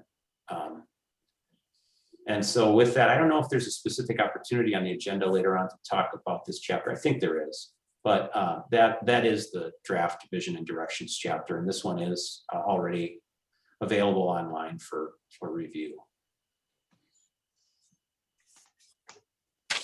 And again, I'll pause, see if there's any questions on this. This was sort of the next section of the presentation. Any clarification questions? Rebecca, was that a hand? Yes. A couple of them, actually. My screen keeps going black, sorry. One just follow-up question on that Acker farmland. I know we can't do anything about it right now, but I'm just curious. Do you by chance happen to remember how many single family versus mixed use was originally planned for that property? For which property, Rebecca? I'm sorry. That Acker farmland. To the north of North Street? Yes. That I'm not gonna remember. I'll get you that information. Okay. It was just curious.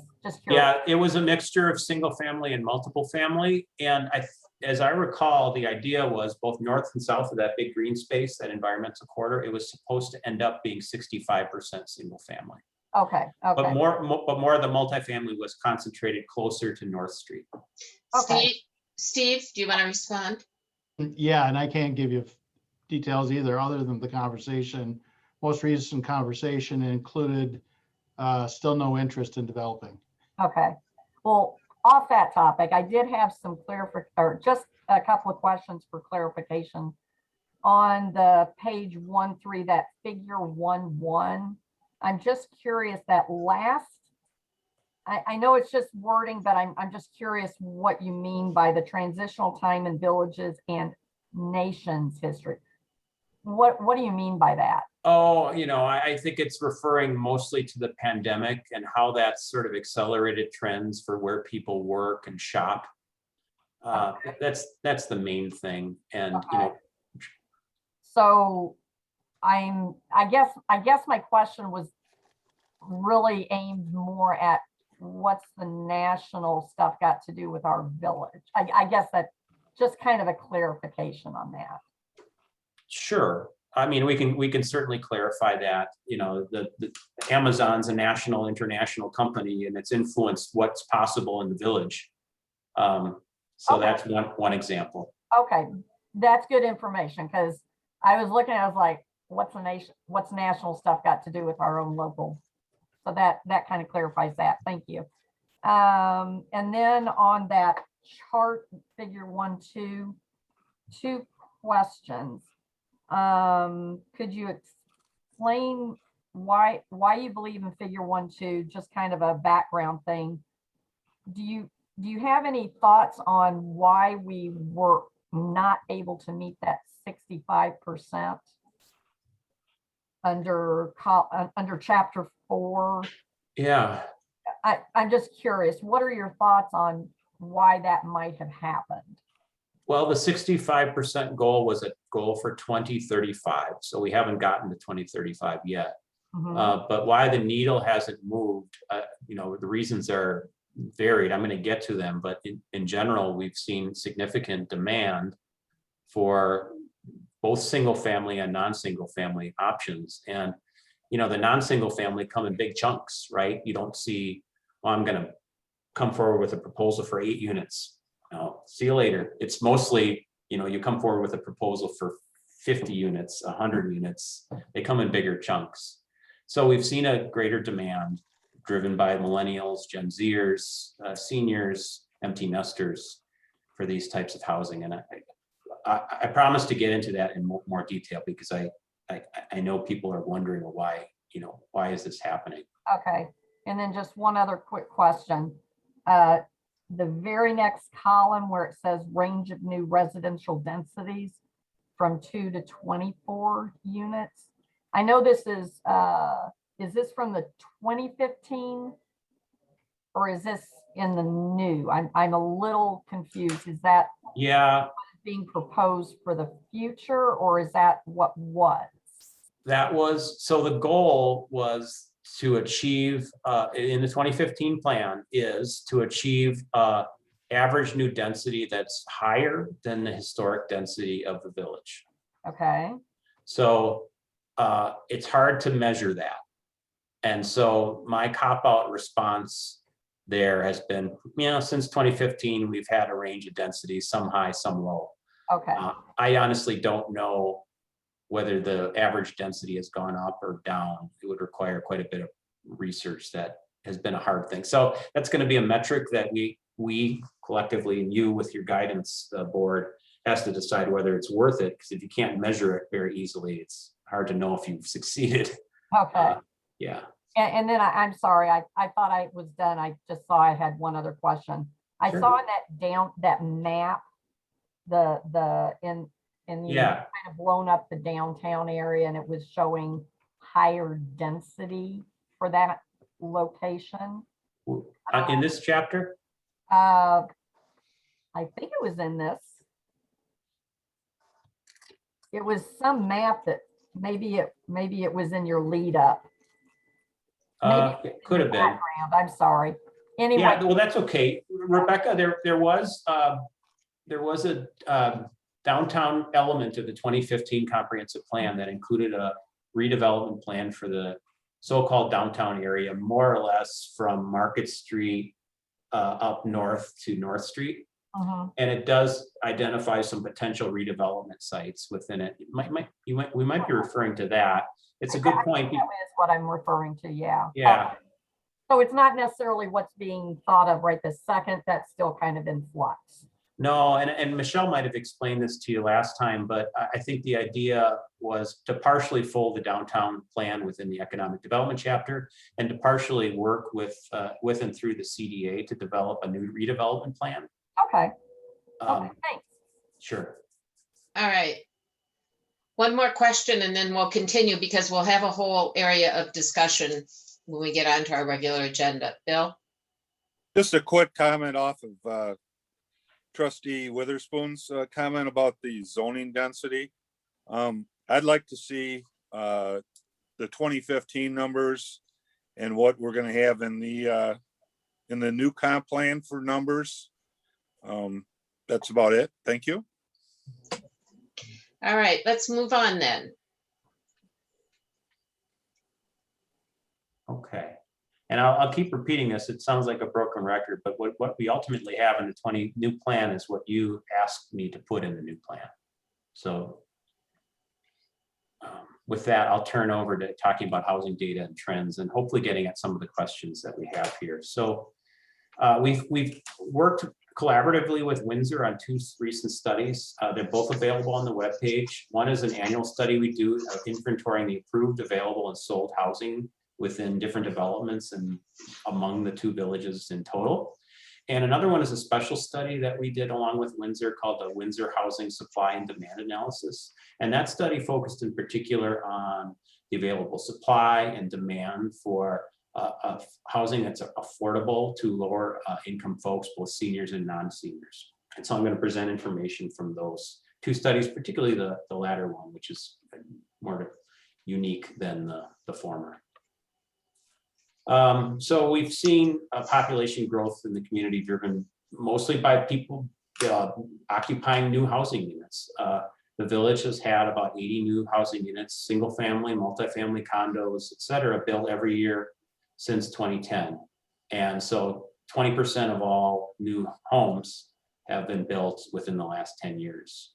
Over that period of time, we've had a mix of single family, two family, multifamily that has kept the overall mix pretty stable at 60%. So some years we have quite a bit of multifamily, other years we have none. We haven't had any actually for a few years aside from condo units here in DeForest, while single family has kind of chugged along. Another trend that we're seeing in housing is we have more valuable, or depending on your perspective, more costly homes. Over the last 10 years, the DeForest Windsor market for sales of existing homes on a percentage basis has gone up higher than any suburban metro market in Dane County. So homes are getting pricier here in DeForest. At the same time, incomes are not increasing as fast as housing costs are increasing.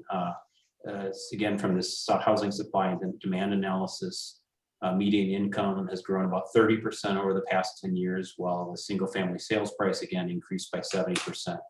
The story with renter housing is similar. We've had fairly stagnant incomes to even declining incomes for folks that rent, while the median rent is up about 30%.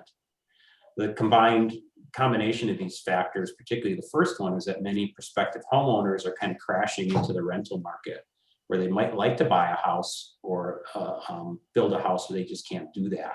So that's increased the demand and the cost for rental housing, making rentals less available and affordable to other folks that might have rented under any market.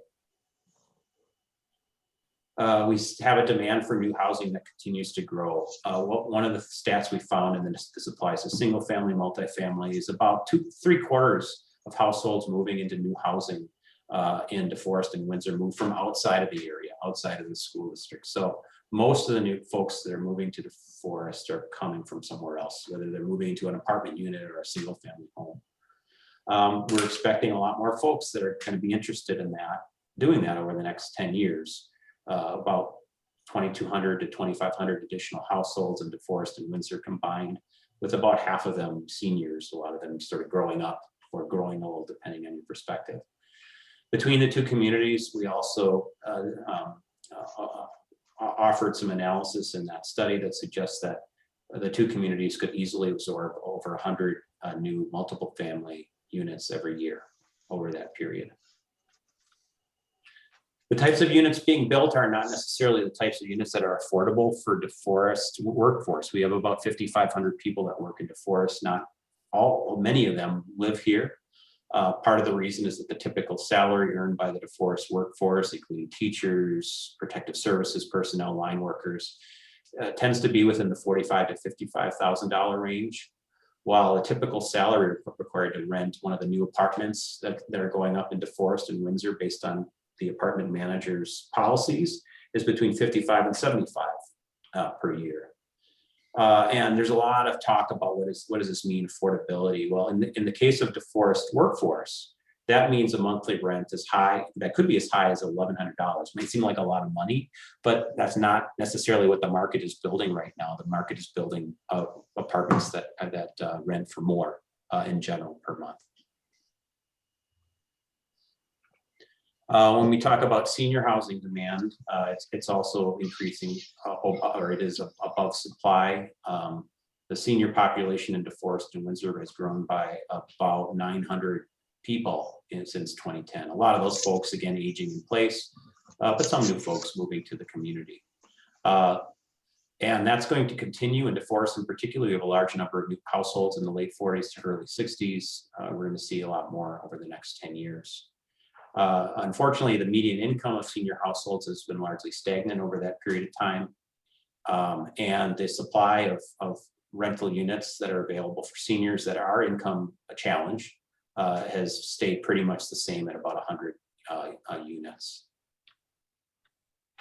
So within this housing supply and demand analysis, we offered an analysis that suggested a need today to serve DeForest residents of about 200 additional housing units, about 60 of which would be designated for seniors.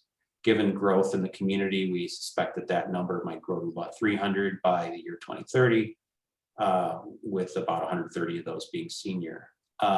We don't have a lot of good data yet on, well, what about the workforce, the folks that work in DeForest but don't live here? So we offered an assumption. Hey, we said, hey, how about if 5% or 10% wanted to live in DeForest?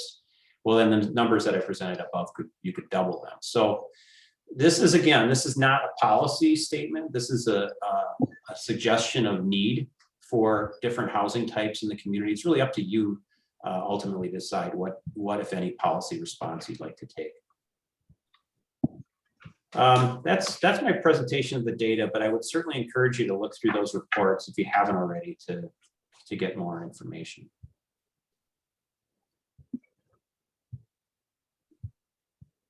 I'm already wearing you down.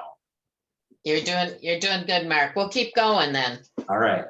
So now I'd like to present what's in the Housing and Neighborhoods chapter. And I'm doing this through the presentation. I do have the actual chapter, available on my screen that I can go through and talk about details as you want me to.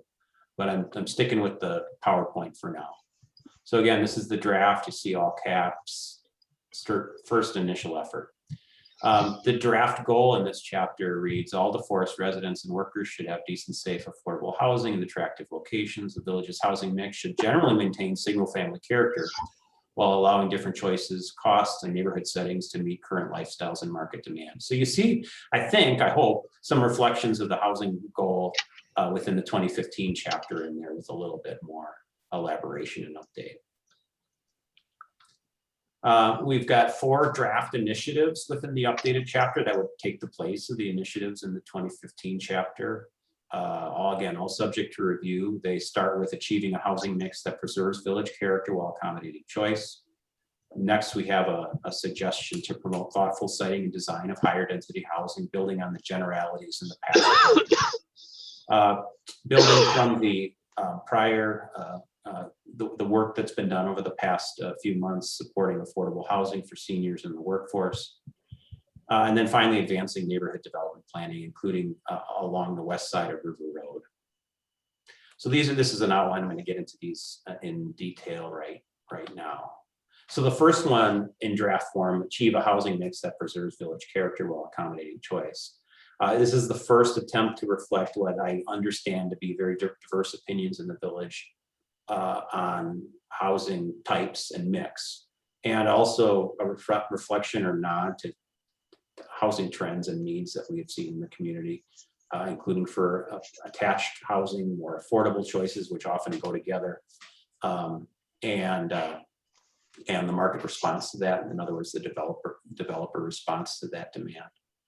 So the proposed adjustment to the housing mix policy is on screen here. It suggests that the village will strive for a future housing mix that reflects the historic housing mix of predominantly single family homes, and that the goal would be that approximately 60% of all housing units in the village would be maintained as the goal, and that on an annual basis or periodically we check our progress as a village to see how we're doing against that goal.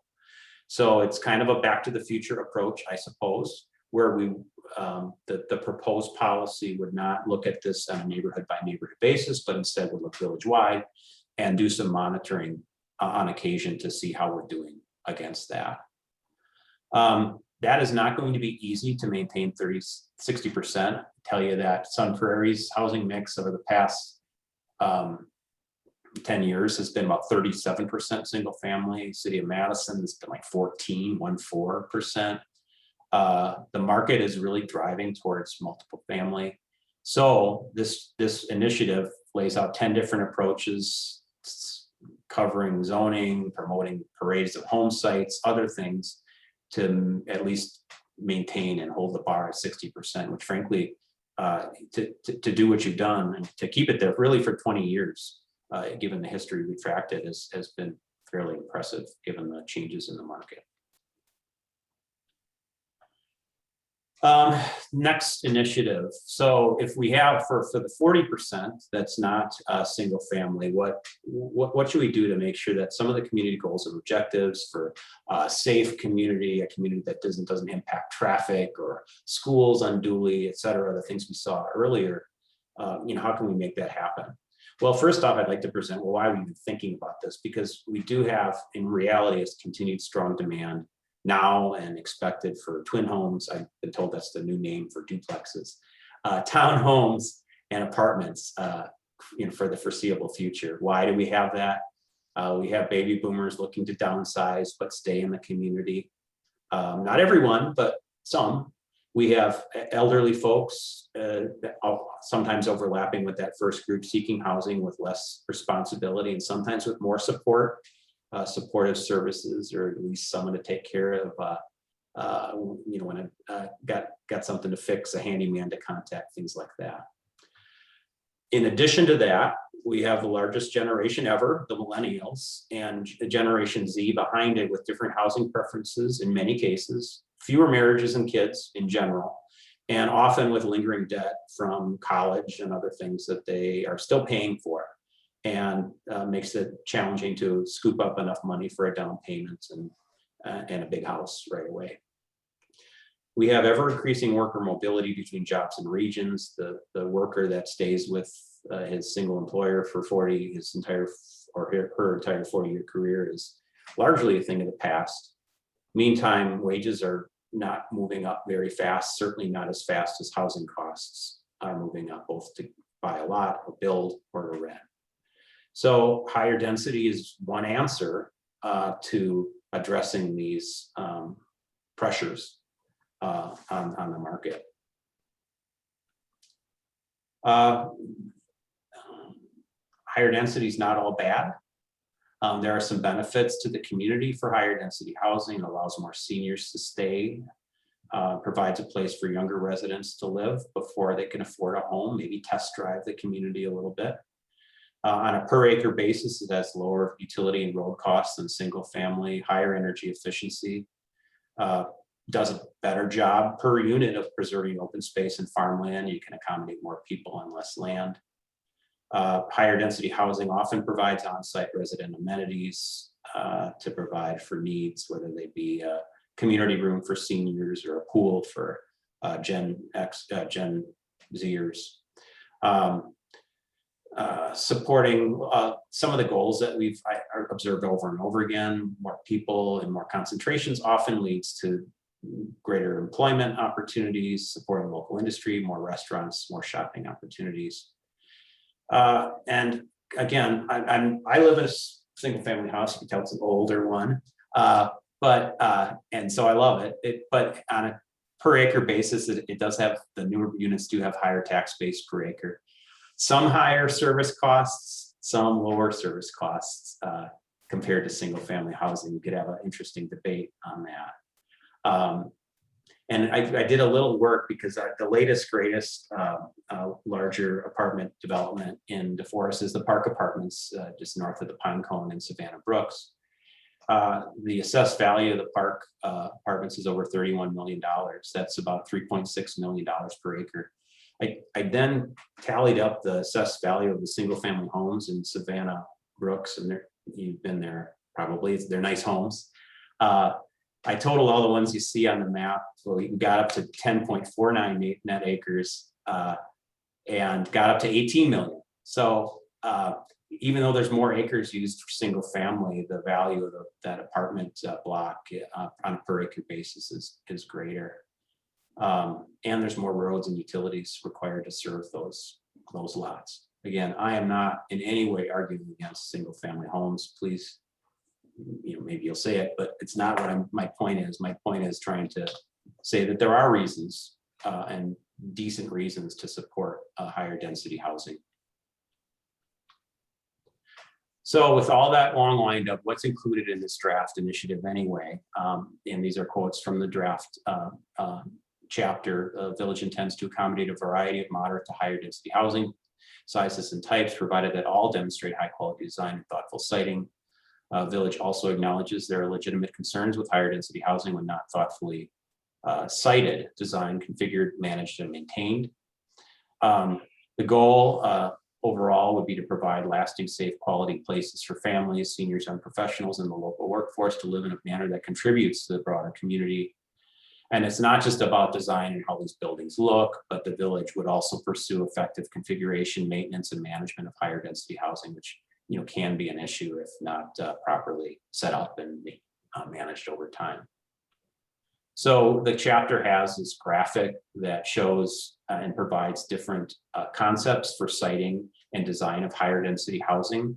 These concepts could be utilized within rezoning reviews, conditional use reviews, hopefully in the near term in advising changes to the future land use map to identify places that demonstrate a lot of these standards. And they touch generally on integrating housing within the community as opposed to segregating it, but making sure that it's blending and scaling to the broader community in the place it's located. And it's also served by amenities and services that residents would demand and may demand in greater supply than folks living in single family homes.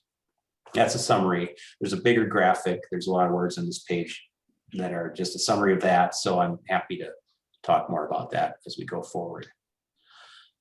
Third initiative, support affordable housing for divorced senior workforce. Again, a draft, but we felt that within this one, and you see this in the chapter, there's importance to provide some definitions. The term affordable housing is one that's used and abused in many different ways. The federal standard for affordable housing is something that costs no more than 30% of a household's income. I understand that's what market rate apartment managers also use. It's often just affordable housing is often discussed with respect to low incomes.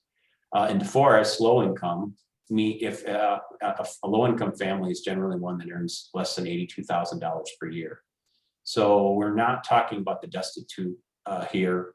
We're talking about a group of folks that has some limitations in affording housing within a community. And I think of note, and I maybe should have mentioned this year, that the studies that we've put together don't suggest that DeForest ought to provide housing for folks that are 30% or less than the median income, in part because you don't have, compared to other communities, a supportive structure for that population. So this is just 30 to 80% we're talking about. Workforce housing, another term that has 1,000 different definitions. We've just used the state definition that classifies workforce housing as housing affordable to households that renew 60% of the area median family income. It's about 61,000 in DeForest per year. So when we talk about these terms, at least that's how I'm using them in this chapter. So to support affordable housing for seniors and workforce, there are several potential village responses included in the draft. Doing redevelopment planning that might include housing as one component of redevelopment, like upper story housing, for instance. Pursuing a package of supporting zoning ordinance amendments. I know this has gotten some play here. One of those ideas that's in this draft chapter as a potential strategy is to increase the base density within the RM4 zoning district from current density of 17.5 units per acre up from that. Again, if you like that, great, it can stay there. If you don't, then it doesn't need to.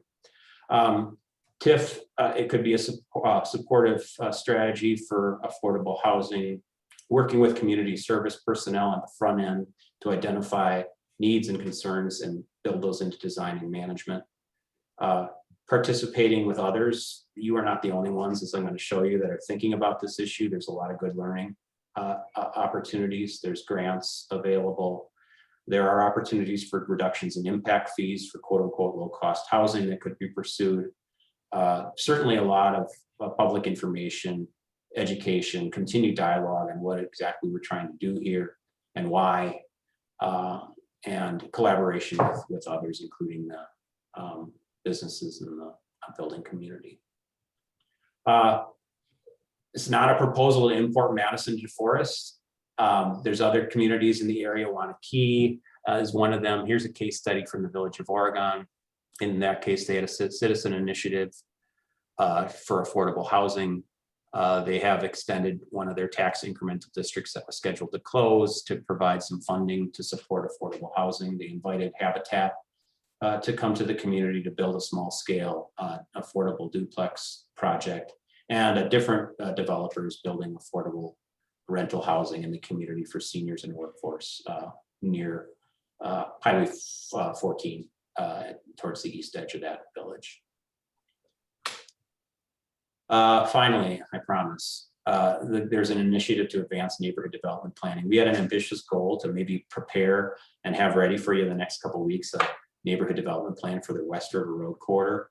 That's not going to happen. There's just too much going on. We will fold that into, I think, the land use chapter that will follow. But some of these ideas here are ideas that we would carry forward. We've already talked to property owners in that area. We'll continue to do so, and the community will have an opportunity to look at that before it gets finalized. What comes next? Continued dialogue. You all, and with P&Z's recommendation, can and should advise changes as a board, as a body. You know, I'd ask for consensus. It's going to be hard to have one or two members of you suggest a change, and then we make the change, and then another one or two suggests that wasn't the change we wanted, and it becomes a ping pong match. So if we can get consensus on changes, that would be helpful. We hope to process this over the summer, these 3 chapters, so we can move on to the others. In the meantime, you should expect an active summer of private development proposals. We still have that hot real estate market that I've talked about. Again, with the goal to move on to land use as we go forward. Thank you for your patience. This has been a very long presentation. And that does conclude it. I'm going to stop my share so you can move on to other things. Thank you. Thank you, Mark. I appreciate it. It was a long presentation, but it had a lot of great information. So it's helpful to have set the table for our discussion.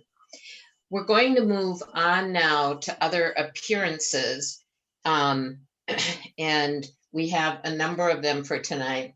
As usual, we're going to use our rule to limit time so that everyone who wants to speak has a chance. So we're asking those who want to participate and appear to keep their appearance to 3 minutes. If in fact you have written comments and you want to submit those, you can do that. So with that, I also ask that we be, as usual, respectful of one another and have a good civil discourse. So with that, I'm going to go to the list of people who wish to appear. And I'd like to begin with Dawn Clemens. Dawn, are you here? I'm here. Can you hear me, Jane? We can hear you, Dawn. Okay, thank you so much. And thank you, Mark, for your presentation. Unfortunately, my notes speak from the draft before, so some of these things may not pertain, but I think most of them do. The first thing I wanted to say was I wasn't impressed at all with the new vision that Mark had proposed by saying that we're part of the greater Madison area. I've lived here for 42 years, never considered myself a part of the greater Madison area, and moved here to be away from Madison. So I'm not so sure that wording is appropriate, but that's just, again, my opinion. Going back to the community survey that was done in 2020, the number one reason people chose to live here is the small community atmosphere. Safety comes in second. The overall change in living experience has 35% stayed the same and 19% declined. One of the many reasons was too much growth too quickly. And I think that this reflects back to the small community atmosphere that people move here for and want to keep. The development priorities questions about increasing housing options was near the bottom, while managing school, traffic, and neighborhood impacts ranked in the top 5.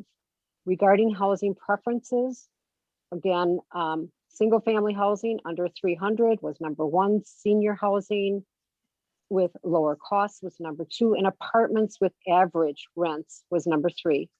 Apartments with lower than average rents and duplexes were toward the bottom. Affordable senior housing does have a lot of support. Other affordable housing, 42% of the people who took this survey said no. 31% said yes, but elsewhere. In other words, in my opinion, not in my backyard. The reasons given were decreased home values, higher taxes, and increased crime. The village planner has stated that this comprehensive plan change will be drastic, and nowhere did I see any residents or read about any residents wanting drastic changes. It didn't come across to me in the comprehensive plan survey. The changes that I'm against are increasing our density levels by 40%. I don't know why we have to do that. That's a huge amount to increase. I think we need to take another look at that. Another change would be the change of single family, the ratio of single family homes. Right now, we're striving for 65% by 2035.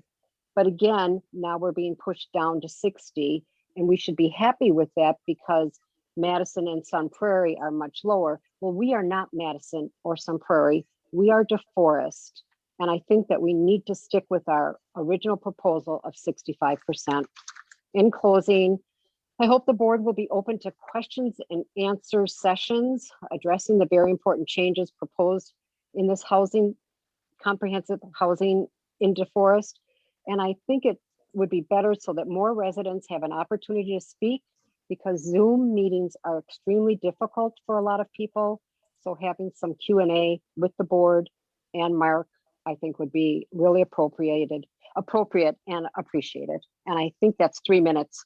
It is very good, Dawn, right on the button. Thanks, Mark? Jane. Thank you, Dawn, for participating. Mark, did you have any response to any of that, or do you want to, we'll just move on? I appreciate it. Was mostly Dawn's opinion, and I respect, her opinion. I don't recall ever saying the changes would be drastic, but I say a lot of things, I suppose. We'll keep moving on then. The next appearance we have is Lisa Street. And Lisa, if you would list your address and name again for the record when you appear. I'd be happy to do that. Thank you, Jane. Lisa Streit, S-T-R-E-I-T, 4624 Mist Flower Court in DeForest, Wisconsin. Thank you, Jane, for having me. I'm starting my timer as of right now for 3 minutes. Thank you again for the 3 minutes to speak here on behalf of my position regarding updates to the residential community plan. I would like to specifically state that I am opposed to the pig in a parlor approach this board is taking to urban development. So putting the high volume housing where it makes sense is favorable in my position. High volume, high density housing in residential areas is absolutely inappropriate. Current citizens, they have invested in this community based on the plan, and that is advertised and that is directed by many of the developers to go and review that plan.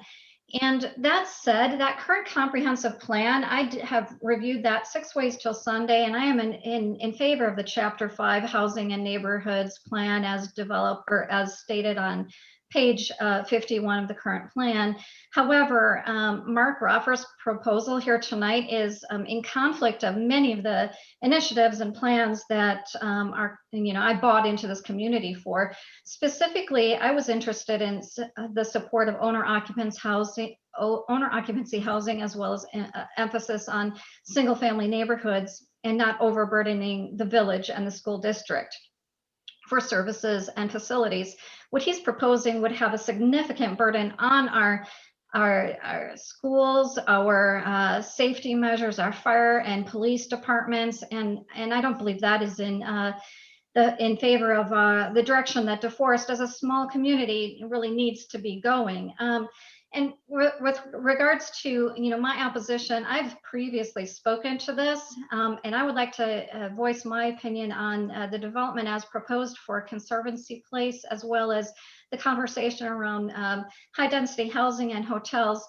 By the very nature of this West Side and subdivision being named Conservancy Place suggests a body concerned with the preservation of nature, wildlife, and natural resources. These neighborhood changes as proposed by Mark Roffers does increase usage of roads, increase concentration of parks and trails, increases emissions and pollution.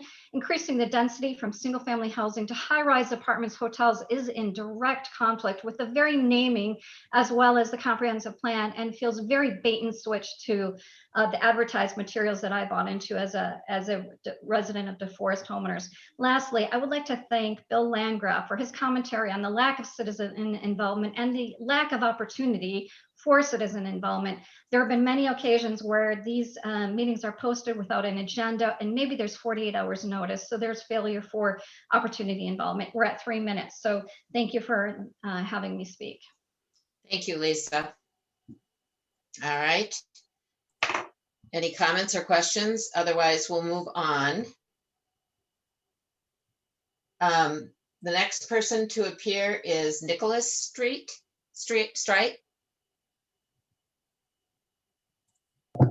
Today I'll go by Strite. Can you guys hear me okay? We can. Thank you very much for allowing me to speak. And Mr. Roffers, your presentation was really informative. I learned a lot. Thank you.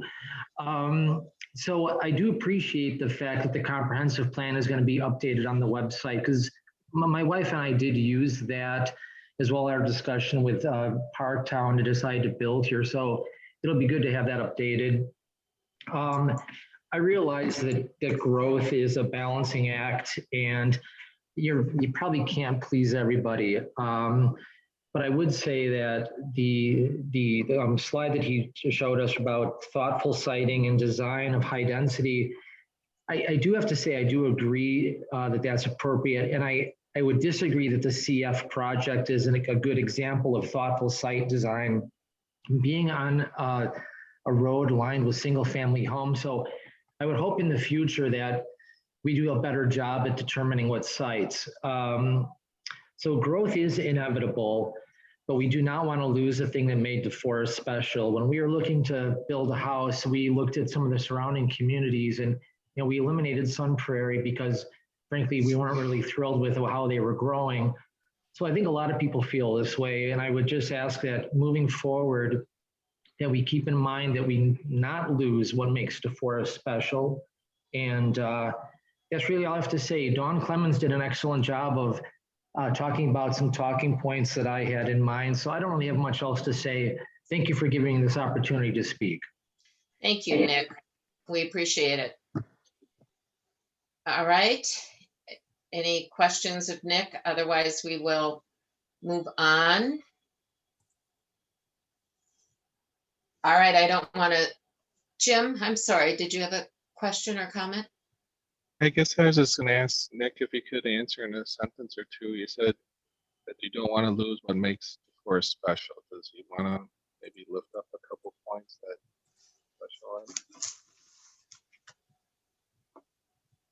Nick, did you hear that question?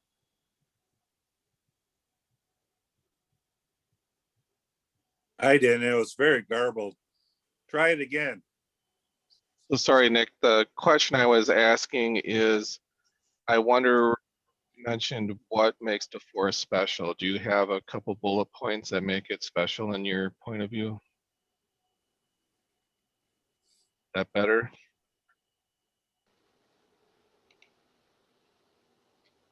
Lisa, do you want to answer for Nick? Yeah, Nick is getting back to his. No, I'm sorry about that. It's my wife and our wedding anniversary. And so we're trying to plan what we're going to do after this meeting to celebrate. So I apologize. I just ran into the other room. Could you repeat the question, please, Jim?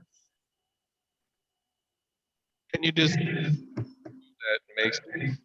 You said that one. just curious. What makes DeForest? That got garbled. He's asking you to maybe bullet point what makes DeForest special to you. Do you want me to do it on the fly right now, or can I take some time to write this up? You can take some time Okay. and submit them. That would be great. Thank you.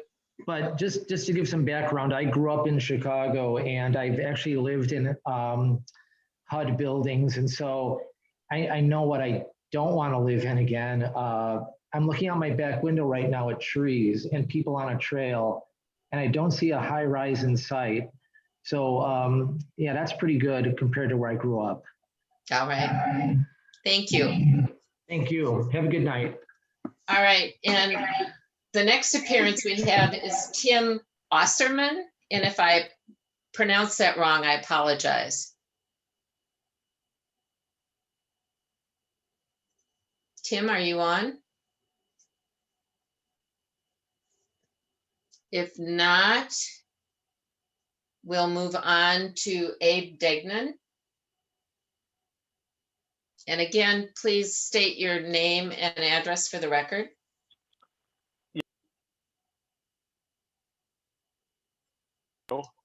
Abe? Yeah, I'm here. I have been disabled. All right. You hear me? I've been disabled. Abe, we can hear you just fine. Okay, all right. I've lost, my video is not working and my Bluetooth is not working. Okay, well, I'll try going here. So I'll tell you a little bit about what makes DeForest special. The feeling of DeForest that we have an appropriate mixture of single family and multifamily housing. We have a community that we're not trying to keep up with the Joneses in DeForest. This is not Wanakee. This is not Sun Prairie. We don't have 14 or 18 or 21% single family housing. And to my knowledge, we don't have any shootings and gunfights happening in the street here in DeForest. We have proximity to the interstate, and yet we also have the Yahara River corridor. We have the DeForest Lakes. We have the Fireman's Park. We have the 4th of July celebration. All these things are part of what makes DeForest special and unique. And DeForest and Windsor go together in that respect. The DeForest School District that identifies us. That being said, what I'd like to talk about tonight is about the philosophies for this master plan, philosophies for the plan here.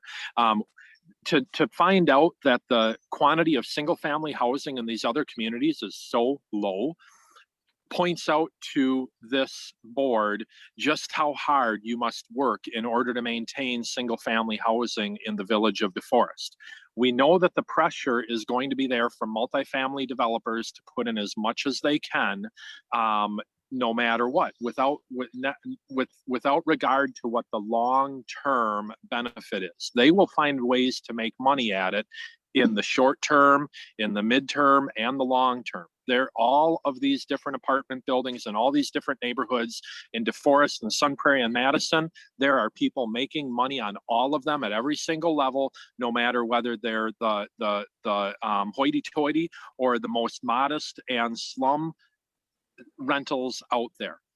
So what we need to focus on is focusing on keeping our single family residences here in DeForest. Now, we have always had a diversity of single family residences in DeForest. In fact, when I was on the board 15 to 20 years ago, one of the things that we talked about during that master planning process is that the property values of many of the single family homes in DeForest were more affordable than other communities, and that we needed less focus on housing affordability in this community because we already have it through what we naturally have in this community. We have great houses, great neighborhoods, and a diversity of prices. Now we're seeing something crazy happening right now with the marketplace, with real demand, real increases. This is not the housing bubble of 2006 that is raising prices. There is something happening, but mark my words and make no mistake, the answer to it is not government subsidy. Government subsidy will only continue to increase the prices. If the village uses TIF money, taxpayer money that gets paid back through deferment, et cetera, of property taxes, it is not going to be the residents of this village who benefit from that. It is going to show up in our taxes eventually. What we need to have. Okay, I have two important things to say. I imagine I'm getting close to my time. I had a conversation with village staff a couple of weeks ago where it was pointed out that that, for example, the workforce housing thing for employees at like maybe American Packaging and Little Potato Company, that those employees need somewhere to live. And so therefore, the possibility of using TIF money to subsidize infrastructure to create workforce housing is necessary. Now, the irony of that is that that industrial park up there was created in a TIF district. And there was probably TIF money used to put in those streets up there. And in fact, there's a very good chance that there were incentives given to the companies to come here, locate in DeForest, and to build their buildings and have their businesses here. So now we use TIF money and the taxpayers pay to bring them here. Now we're going to use TIF money again and use tax dollars so that the employees that they need can be here. That's not the answer.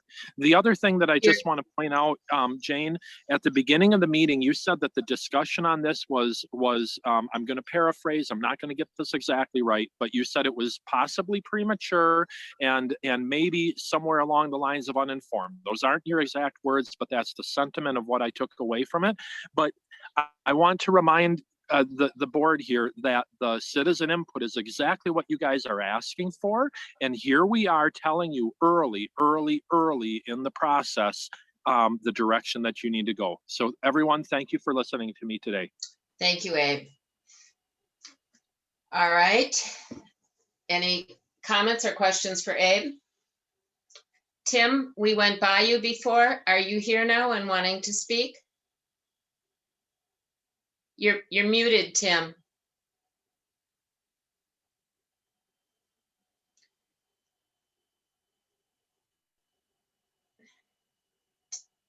All right, are you there, Tim?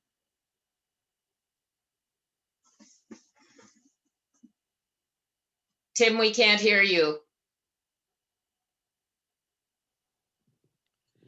He is unmuted. I don't know why we can't hear him. It must be something in his speaker.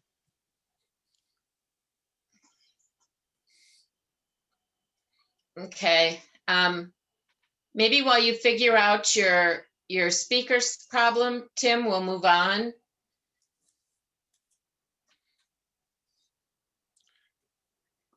I'd just move on, come back. I'd like to ask if there's anyone else. I know that Jerry was joining us and I don't know if he's still here and wanting to speak.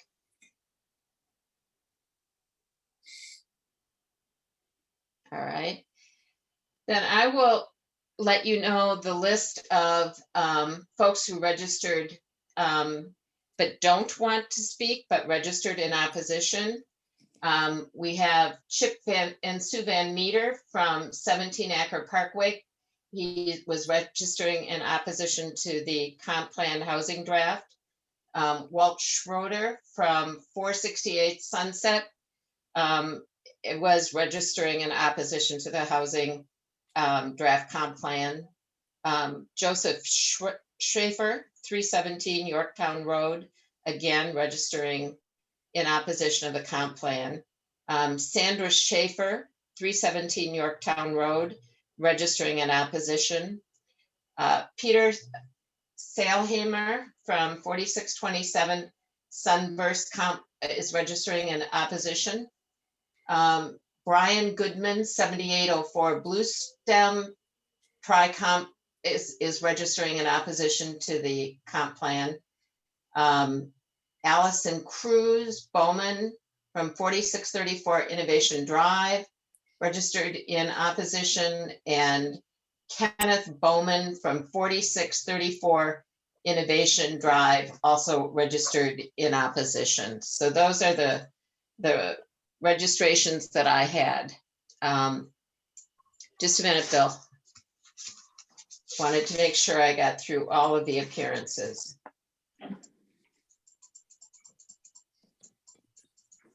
I believe I did. All right, Bill. Luke Justerman had submitted some comments, and I see it got pulled probably by him. But I just a FYI, since there are other people interested in his comments, he was concerned about the parking lot down in the post office, north and south. Just to let people know, I was down there at 3 o'clock, and there was a guy with his pickup truck and a dog and a shovel filling hot mix in there. I'll bet temporary, but hopefully he had enough hot mix. I don't think he did, so maybe he'll have to come back tomorrow. But hopefully, just an FYI to the people that are interested, the village needs to keep up on it. This is a terrible thing that happens every year. And this will be one of my main objectives, to make sure that we don't repeat. Thank you. And Bill, just on that note, I spoke with Brandy. There was some concern raised last week. Brandy is going to take the village process and contact the owner and have some discussion about both the potholes and the landscaping there. So the village has taken note already last week to contact them. Thank you. Rebecca? Just a point of clarification on all those appearances. As I was reading through them all, I know they all say oppose, but it seemed there was a common theme, that it was the biggest thing that they're opposing is the higher density and dropping below that 65% single family. So I think that's an important distinction that we should at least draw out here. Okay. So we've got those. We'll share them with Mark, and as we're working on the draft, we'll include those. All right. With that, and if there are no more appearances, we're going to move on to, there's no old business. We'll go on to new business. And we're back to discussion and direction on comp plan introductory and vision chapter. And I will leave this, Steve, you're muted. Thank you. Is there any interest in the board to move to some of the other items? And then come back to this? I think Mr. Ferris, which would be I'd like to move Mr. Ferris up. Make a motion. 10.4. 10.4, I'd make a motion to move 10.4 up. Right, we can do that. We have a motion and a second. All those in favor signify by saying aye. Aye. Opposed, same sign. Mr. Ferris, 10.4. Steve? Yeah, so Dave I'm really Ferris- sorry, Jane, I didn't hear the second. I just heard Bill's motion. Rebecca was second. Thank you. Did you get that? Okay. Steve? Sure. So Dave Ferris from Ehlers is here to talk about the resolution that is in front of you tonight that talks about the parameter-based debt issuance, which I tried to cover a couple weeks ago. Dave will help share with that type of thing, answer any questions you have of that.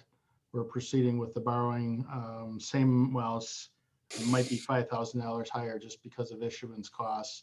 Still have a lot of the process to go through, but this would kick it off and move it up a bit under this procedure. So Dave has been in front of us a year ago, I believe, with our first borrowing through Ehlers, and it was very successful, nice transition. And pleased again to have Dave and the resources he has to carry the village forward in future years too. So a lot of tools in his toolbox. Go ahead, Dave. All right, so you wanted me to share my screen, Steve? Yeah, if you don't mind.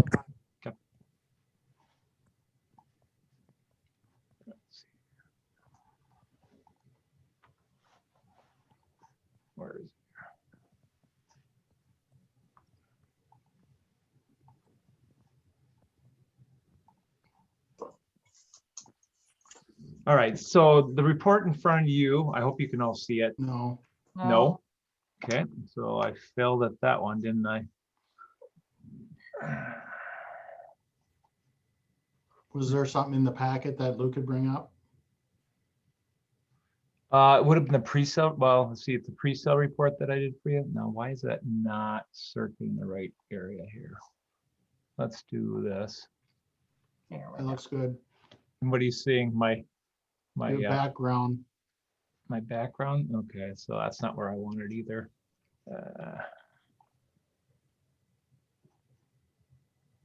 It's pretty Dave, you want me to background. bring your memo up for you? Yeah, I got to get back to where it says to share the screen.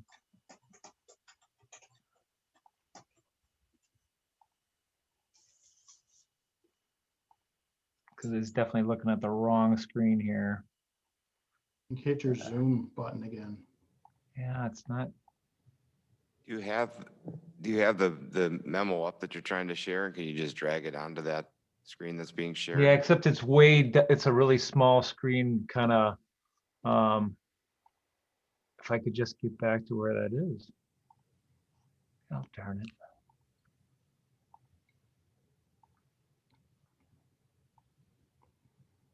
All right, Steve, Dave, I can am- stop the share for you if that would help you. Let me, you know, why don't you stop the share quick? Thank you. Okay, let's try that again. I'm gonna do screen 2.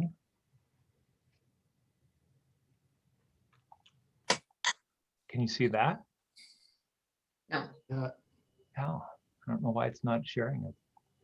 Your pre-sale report is in the packet. Okay, why don't I just tell you the page number I'm on? That might be easier. Sounds good. Okay, so the report in the packet is the pre-sale report that we prepared. Basically, the numbers that are in here are the numbers that we provided to Quarles and Brady to do the resolution that's before you tonight. The size of the issue that we are proposing to go to the market on June 23rd is $3,795,000 of general obligation promissory notes. And if you're already on that page, okay. So the purpose of this note is to, one is to current refund the 2012 TID 7 bank note that's out there. You've been making payments on that note periodically, I think based on when you receive special assessments on that property. Steve is at a point where he believes it's time to put this into a permanent financing. And so what we're able to do is take that $700,000 note that I think is due in another year and actually put it into more permanent financing plus probably a pretty decent rate, because I think we'll probably be somewhere, you know, within the 1% range with a 10-year note. And so that'll give TID 7 a pretty good interest rate on the refunding. Other things that are being financed with the note is the normal CIP projects, your street projects, some of the police department maintenance projects, and some vehicle and equipment purchases. Let's see, there's also some projects within TID 2, TID 5. The street projects also encompass sewer and water and stormwater projects, and so those are all a part of this financing. If you just at the bottom of page 1 there, it kind of talks about the debt limit. We do have a graph in here that kind of shows what the 1 year of projects does to the debt limit, but at the time of the financing, you'll have about $44 million of debt outstanding, which is about 61% of your limit, and that's still below the policy that you have. I think your policy is 80%, if I recall, Steve, with your all-in debt outstanding for general obligation. That still leaves you about $28 million of room if you were to use all of your limit. Next page, top of the page is the term call feature. We give you a shot at refinancing this about not 8 years down the road. If May 1st of 2029, the interest rates get anywhere close to they are now, you have a chance to actually take these out. Or if you have cash on hand, you could also pay them off at that date. And that would eliminate the 2030 and 2031 payments. Let's see, under rating, we're going to set up a Moody's call. Village staff and Eller staff will be on that call. Steve will get a chance to wow the analysts for Moody's with what's going on in the village, talk about the health of the village. The policies you have in place obviously keep the village in very good shape financially. And so we'll stress how good we are to her to make sure that we retain that AA2. Moving up to a AA1 takes quite a bit of growth. You have to be more in the Fitchburg area to get to AA1, and they've got quite a bit of value. And that's really probably the next thing that you would have to do. You would have to really grow a lot to go for that AA1. So you are sitting at a really good bond rating. Let's see here, method of sale at the bottom of the page. This will be competitively bid, so we'll have local, regional, and national underwriters that will bid on your notes. Last year we had 6 bids, which was really good. We hope to get the same amount, and one of the procedures we're going to use, which I'll touch on quickly, is usually a way to actually pull in more bidders. It at least gives you bidders on a day that isn't so busy. And we'll talk about that, I guess, now. So Steve presented to you information on what's called a parameters resolution, which is what you have in front of you from Quarles and Brady tonight. And what a parameters resolution does is it delegates the approving of the bond sale, or the note sale in this case, to people that are not just the full board. In most cases, it's a person, like a Steve Falgren or a village clerk. In many cases, it's the village president or somebody. So in this case, Steve has informed me that you kind of made some decisions at the last meeting that you want the administrator, finance director, and the village president to sign off on this. And that's just fine. I believe that Quarles would just add another line onto the document that day. And both of you will need to make sure that you're available probably around 2 to 3-ish on the 23rd to be able to sign that document, because it needs to be back. Underwriters get real itchy if things don't get back too fast, but you do have until midnight, but it'd be better if we got it done sooner. So the one thing that ends up happening with a parameter sale is there's certain limits that the bid has to come in within. Those are listed on this page. I don't anticipate the size of the issue to actually be bigger. In the market that we have today, there's a lot of premium that is kind of used to make the notes look better to the investor.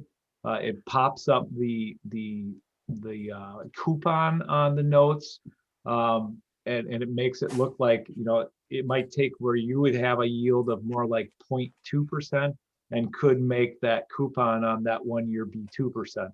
And premium is the way that the underwriter kind of manipulates the coupon to make the investor think it's a really good deal. So there's a good chance that we'll receive some premium, and with that, we're able to actually pay for the underwriter's discount. Some of the issuance costs may come down as well. So I don't anticipate that we'll end up with an issue the size of $3,795,000. I think we'll probably be able to pay off some of that with the premium. So there's a couple other bid amounts that keep us from getting too much premium, which is the maximum bid. And then we just don't want the underwriter to take too much with the minimum bid. If they keep like the entire amount that they're allowed to keep, which is, basically the difference between 100% and 99% of the minimum bid, then they can actually cause, the opposite to happen. So we don't want them to take any more than what we said that they can take, which is basically that 1% that you're seeing there. True interest cost is a lot higher than we want to be, but we gotta give them a little flexibility, but they should come in well below that.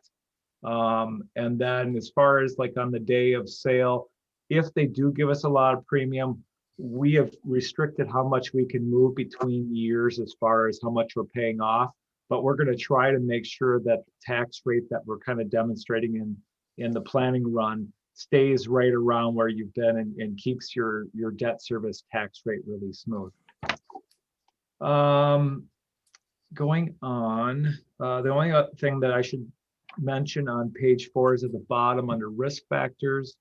There are other revenue sources coming in to pay the notes.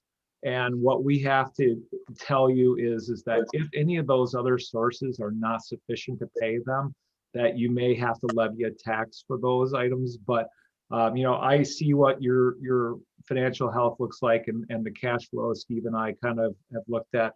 And it appears that, you know, there isn't really anything that would demonstrate the fact that you would not have the money to pay those. As far as the current refunding part, all that's saying is, you know, if you have money on hand right now to pay that $700,000 of note or that bank note, then, you know, that's what you should do. Otherwise, you know, you're going to wait another 8 years to pay those off. So the reason we're telling there's a risk is because you're going to have to sit on these until then. But, you know, I think the TIDs, you know, if there was additional money to pay on that we probably would have done that with this issue. So as far as other service providers on the next page, Quarles and Brady is your bond counsel. Paying agent, if necessary, is Associated Trust Company, and rating agency is Moody's. On page 6 is your calendar of events. I'm here today to talk about the pre-sale report, which is in front of you, and have you consider adopting the parameters resolution so that the village president and the administrator finance director could sign off on the award on June 23rd. We do have a call with Quarles on the week of the 7th that go through the official statement, which is the document that is used to send out to the underwriters so that they can see whether they want to bid on your notes. We'll go through that with Quarles. The rating agency call will probably be right around the 7th of June. And then on 23rd, like I said, that's when the sale would occur.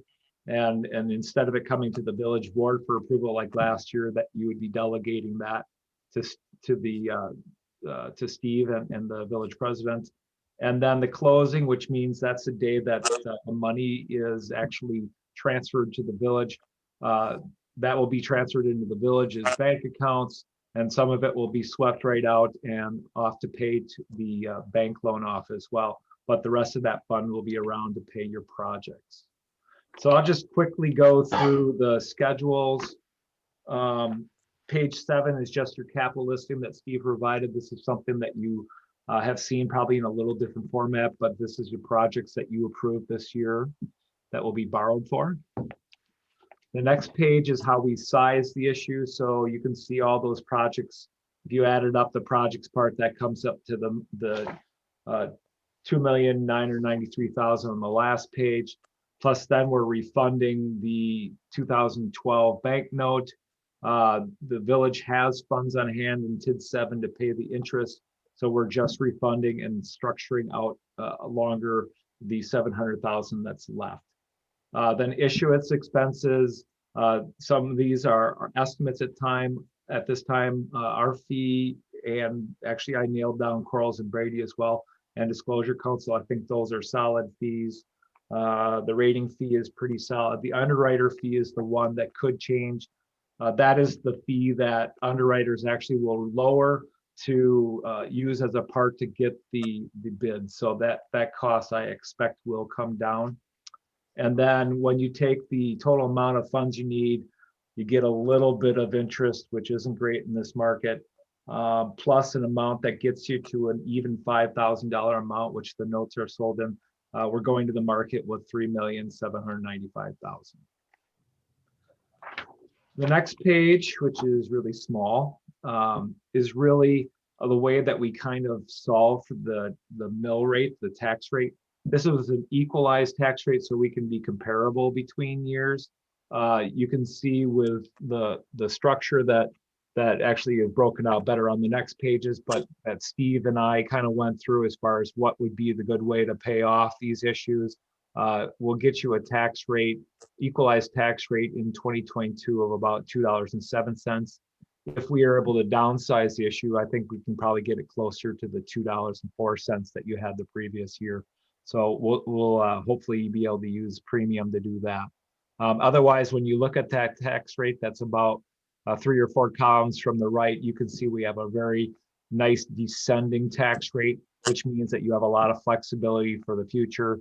And, you know, we don't have the 5-year plan or 10-year planning here at this point, but, you know, you have room in there to be able to do your projects in the future without really a whole lot of issue. Plus you're paying off debt really fast, which gives you flexibility farther out as well.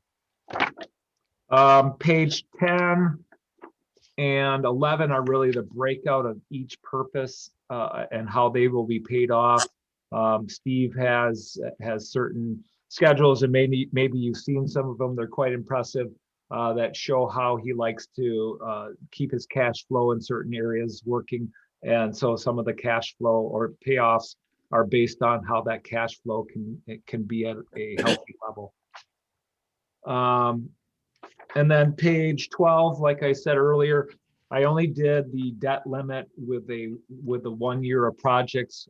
Steve and I did add in the future projects, and we're in the same line as far as where the policy is. And, you know, over the long term of projects, the village is in good shape on all 3 of these for future purposes as well. And the only other thing that I put in here is just a graph that shows you where the interest rates are. You know, when we talked last summer, we're a little higher than that right now because you sold somewhere in July of 20, I believe. And so what you'll see is that we're kind of a little bit up from there, but we're still in really great interest environment. So I'm happy to answer any questions that you have, clarify anything on the parameters resolution since that's new to you. Anything you'd like answered, I'm happy to do my best. Well, thank you, Mr. Ferris. This is a lot of information, and I'm seeing hands go up. So let's take those questions and get some response. Rebecca? Thank you for this presentation. Really appreciate it. It kind of made some of it make a little bit more sense to me. So if I'm understanding this correctly, we're currently, or once this is all done, we would be approximately 44 million in debt total. Is that correct? Yes. Okay, so that's as of the date of the sale. right. Okay, and it looks like you answered one of my questions about the interest rate. One question I had was, how long does it typically take us as a village to pay off each of these different notes that we end up with? So when you use notes, there's a 10-year repayment set up because notes can only be used for 10 years of debt. If you wanted to have a longer repayment, you could use bonds, which gets you out to 20 years, which is the most that you can take a general obligation debt out to. Steve has a pretty good system set up where even though he has 10-year debt, there are certain instances where he's able, you know, I think maybe when it's a longer term debt, he has it where there's some balloons and he has a mechanism that kind of allows you to pay off your balloons. So really you pay off your debt faster than most communities I have ever seen. So I think you're in really great shape as far as your payoffs. And just a follow-up on that, are we able to pay these things off early without penalty? So when we're going to the competitive market, there's something called call, a call that's under the, that was like at the top of page 2. So the call feature really, to make this something that underwriter wants to buy and sell to an investor, you have to actually have the investment be around long enough that the investor wants to buy it. Okay. So if you had it be something that you called right away, probably that person's going to be like, you know, I want something that I can hold for 5 years, but you're going to yank it on me. I'm not going to buy it. So okay, that makes sense. Thank you. Steve, did you have anything to add to those answers? I would agree that we're pretty aggressive in repayment. doing it over 10 years. And the theory of that is, our CIP refreshes quite often. So we pay it off in 10 years and then we have 10 years with a CIP horizon. So to me, that seems smart. If we, a lot of streets last 20 years, but we have so many of them, it acts more like we want to pay them off over 10 years. Same with the buildings. I mean, we have, as Dave said, we did, for the most part, 10-year borrowings with a balloon in hopes that, well, we're going to save interest because at the 10-year, it's cheaper in a note form. If you go 20 years, at the tail end of a 20-year bond, they really want to charge you a lot. And we felt that in the 10th year, we'll be in a better environment than we would be if we, I guess, had no flexibility in that. And then we are setting aside money through various means, whether that's the general fund reserves, when we don't overspend or don't spend our budget or have revenues that come in, that TID capacity charge we have, a lot of that goes toward paying off our debt. So we're in a good position. Dave knows the plan, and we'll be ready to pay those balloons off for the most part. I appreciate that. I appreciate the fact we are aggressive in getting our debts paid. All right. Any other questions? If not, do we want to move to the resolution? I'll make a motion to approve resolution 2021-061. All right. Is there a second? Second by Colleen. Bill made the motion, Colleen seconded it. Any further discussion? If not, all those in favor signify by saying aye. Aye. Aye. Opposed, same sign. Motion carries. Thank you. Thank you, Thank Dave. you. Nice job. Thanks for being patient and hanging out through our presentations. I was a past DeForest resident, so listening to it is interesting to me. So Good. I have Good. interest in it. Thank you. Thank you. Thank you. All right, board, we can go through some of our smaller items and go back to the comp plan discussion or stick with the comp plan discussion. So, Bill? I'd like to move up the discussion on the 4th of July. Item 8.3. Heike is waiting and looking, I'd make a motion. Okay. move. I Is there a would second? All right, we have a motion and a second to move to 8.3. All those in favor signify by saying aye. Aye. Aye. All right. So this was a proposal by Bill Landgraf and Rebecca. Do you want to address it? Unless Heike would like to talk at all, otherwise I'll throw it out. Does Can you Heike? hear me? We can hear you. We can't see you. We see the part in your hair. This will give us a better background from the Probably a source. good thing. It's late. Okay. Well, okay. So after the last board meeting, I reached out to Jim Krieger from Chrome Fireworks, and he thought that was fabulous. He can definitely add more fireworks to the show. He has the grand finale set. It's usually pretty big. But what he proposed was to have a pre-grand finale. In his words, very crazy red, white, and blue opening finale, which was loud and quite commanding, were his words. It's something that he does at shows that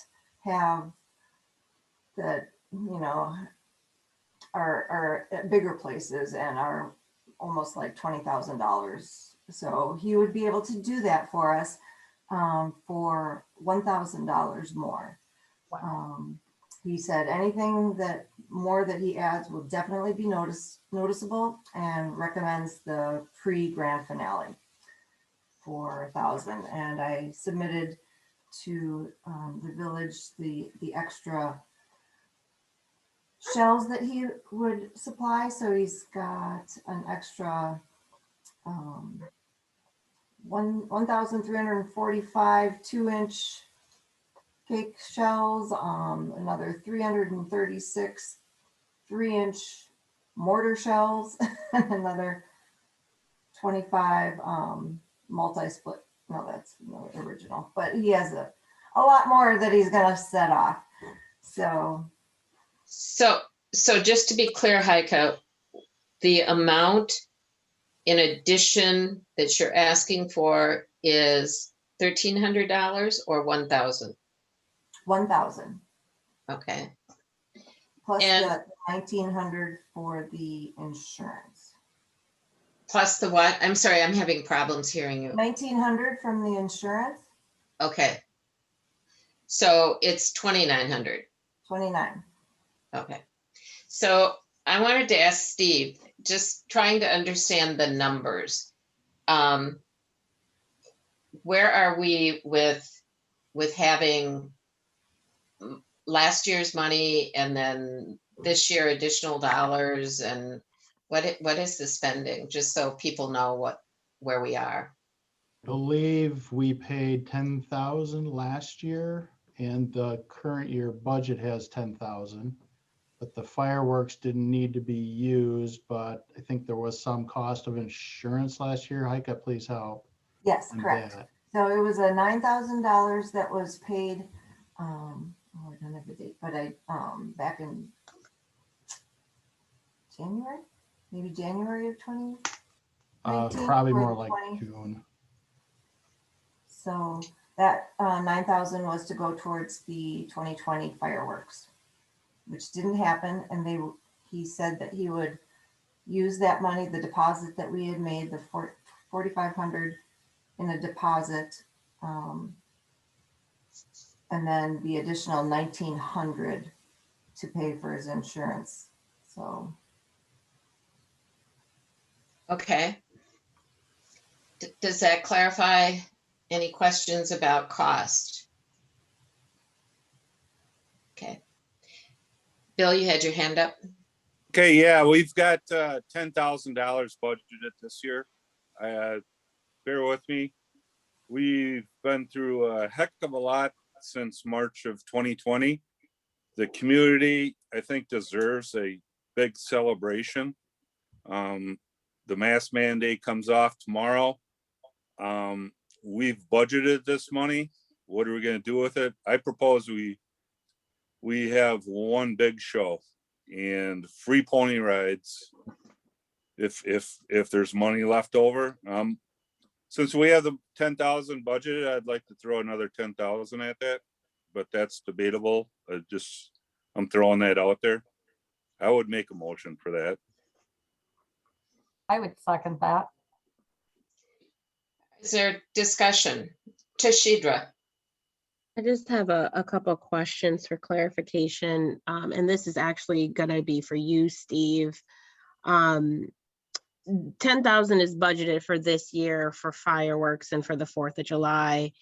What happens, if you will, if all of that isn't used?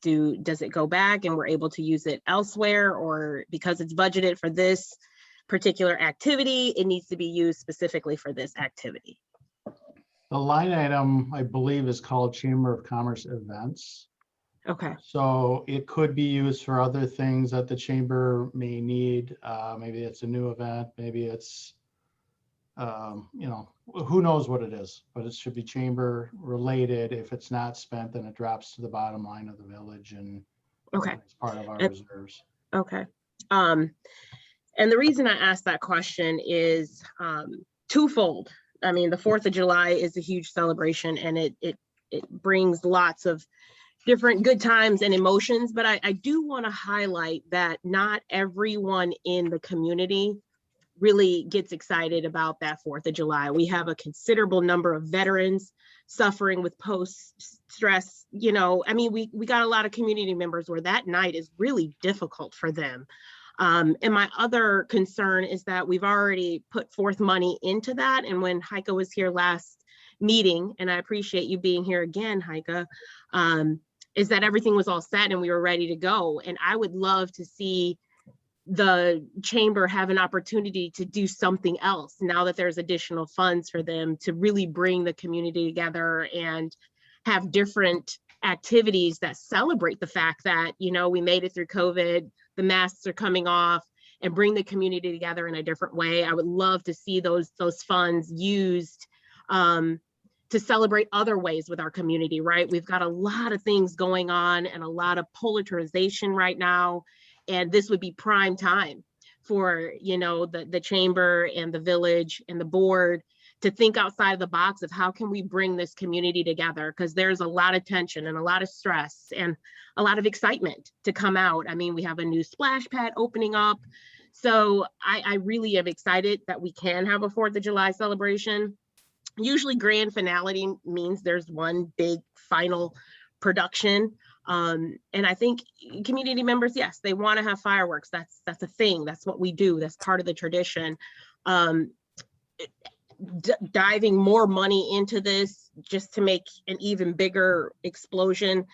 I think we can really come up with more ways to utilize those funds that we have available. And I definitely support, you know, having a 4th of July celebration, but I don't feel like, you know, just opening up the checkbook to a free-for-all for, you know, more explosions and different things of that nature. Thank you, Tashidra. Other comments or questions? Abby, you had your hand up before. Abby?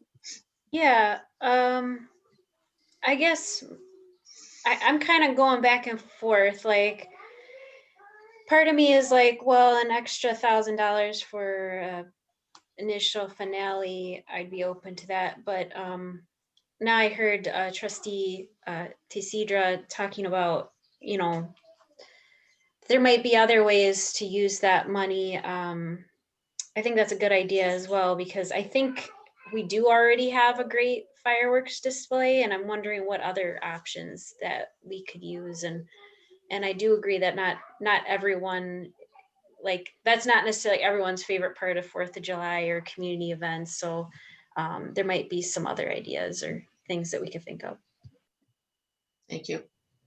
Other comments, Rebecca? I would like to see us at the very least add enough that we could do something like the free pony rides for the family, the kids and stuff. I know we've had stuff like that in the past with like little petting zoo type things, and they went over big, and it was a huge draw for families. And that's something that can really bring families and the community together. And I would really like to see us be able to expand that 4th of July to include something like that. Okay. Other, Jim? I apologize. I don't have my headset. Can you hear me? Yes. Yep. Okay. So I guess I'm personally in favor of having some extra fireworks. I think the DeForest and Windsor community fireworks is a big draw for the area. And I think this year is also a bit special too, because it falls on a weekend where it's even a longer celebration. And I think if we add the extra funds into the fireworks, it's going to be that much more impressive for people that maybe haven't been into this community, but is coming for what I think we already do a great job of having free entertainment, which a lot of these bands that we're bringing in generally have a cover charge. So people come from outside of the community to come to our celebrations. And if we have, say, the little bit of a extra special pre-finale, I think that will go a long way for word of mouth to say, hey, let's come back to DeForest next year. Let me ask, I've heard two things. One, a proposal that actually the 1,000 becomes 2,900 with the $1,900 that gets added. And then Bill brought up 10,000. So I'm hearing probably the 1,900 or the 2,900, or are you, Jim, saying 10,000? I hear what Bill's saying with the 10,000, and what I'm hearing with that is that can go into multiple different programs. And what I was hearing from the chamber is that the extra 1,000 would add the pre-finale. And then there was the 1,900. I don't know if that was The insurance. additional insurance because of the $1,000, or if that was already something we were agreeing to pay. But in at least my opinion, I think the 2,900 from the village is money well spent for the, say, the advertisement of it. May I ask Heike a question, or Heike? Is it Heike or Heike? Okay. What do you believe it might take to do something like the pony rides? We have pony rides scheduled. Our sponsorship, yeah, they are free. Oh, okay. That's what we're known for. We like to offer all the inflatables and the rock climbing wall that's coming, the pony rides, all the family entertainment is free. Our sponsorship is a little low this year, just because our businesses need to keep the money in their own coffers at this point to keep their doors open. So that $10,000 would definitely help with 4th of July funding for family activities. Well, and let me ask another question though. When Tashida was talking about other activities, were you talking about non-4th of July, or were you talking about 4th of July? That's to me, Jane? Yep. Perfect. It was actually a bit of both. I was putting that out there just to plant some seeds for Heike. It was actually a bit of both. I know that people come to our community because we have a community feel and a lot of different things that meet the needs of the families wherever they are in that journey, whether they're little babies or high schoolers and different things of that nature. So I was proposing that if we have 10,000 budgeted for the chamber to use, I was more or less directing this to Heike as to what more could we add for families now that you have some support from the board, because it's been hard on all businesses and it's been hard on all families. And I would like to see those monies used towards building that and ramping that up. I'm not opposed to more fireworks per se. I'm just hoping that we use those dollars for more daytime things that more families can enjoy. And also understanding that we're really small in terms of where people can sit for fireworks and how they can really enjoy them. And not a lot of people stay for that, or they go home and watch it from home. And people come to our community to see the fireworks, but they're not really engaging with us. They're coming to see the fireworks. So I'm hoping that we can do things during the day so that when people come to DeForest, they can see us really shine, and then we can, do what we need to do at night.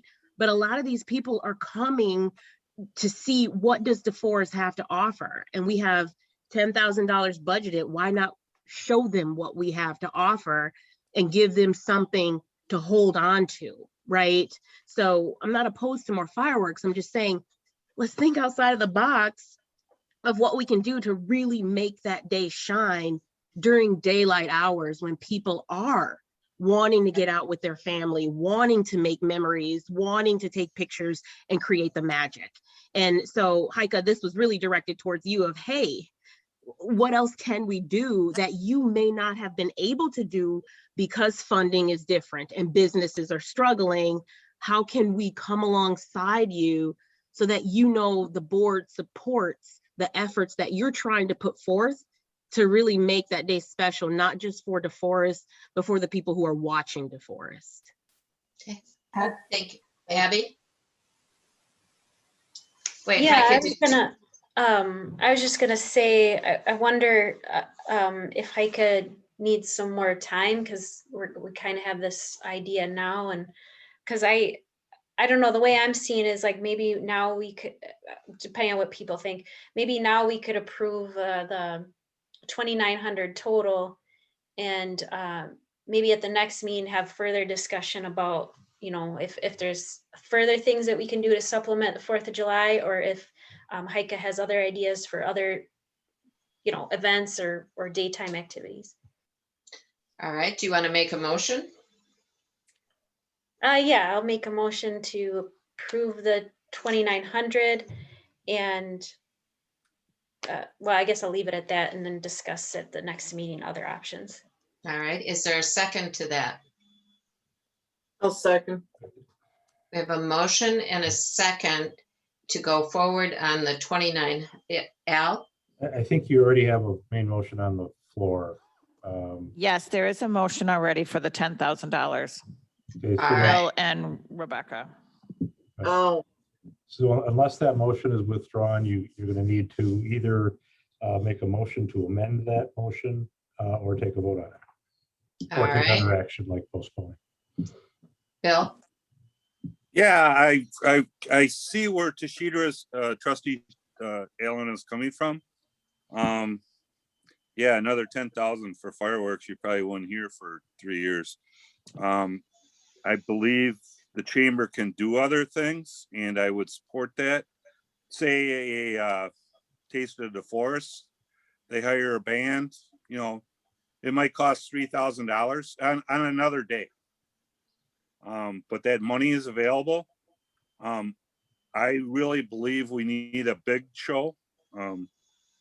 Instead of a 3-inch motor going up, we shoot 2 of them.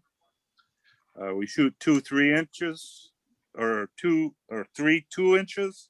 Excuse me, I'm getting my fireworks kind of confused. I've never blown my fingers off, but I'd be willing to amend my amount to $5,000 with the understanding to help the chamber on other things, such as like a day in August, a Taste of the Forest. There's a decent band that comes in. But the money is budgeted. It's not like we're going to go broke, and we need to show the forest to the communities around us. Yes, some people just come for the fireworks, but if we can add 3,000 in fireworks and 2,000 in family activities, I'd love to have an open bar, but that'd cause all kinds of problems. That's just a joke. Don't take that seriously. But just things like that. So let me understand. I'll amend my original motion to $5,000. You need me to second that amendment since I Yes. seconded the original? Yes. I'll second it. Al? Yeah, I guess maybe it's just me, but I'm not sure what that motion is. $5,000 to do what? To give it to the chamber to do whatever they want? To give it to the chamber to do 1,000 worth of fireworks and 4,000 for whatever else they want? I think you need clarification of what that motion is authorizing the money for. Okay. I'll re-clarify it. I make a motion to approve using $5,000 of the $10,000 budgeted for the chamber this year to be used towards fireworks and activities on the 4th of July celebration, whether it's the 3 days or 1 day, but the $5,000 would be just for the 4th of July celebration. And any additional it would come up, but the money is there. It's kind of like having $5,000 in the kitty. I'm sure Heike can come up with something. I've talked to her before about additional things we can do at a later date to highlight the forest, bring people down to the parks, but that'd be my motion if that's clear. Does that I clarify? need a second. I'll second it again. Al? I think it's still going to be unclear as to whether that's, you said originally for the 4th of July, whether it's fireworks or whatever else.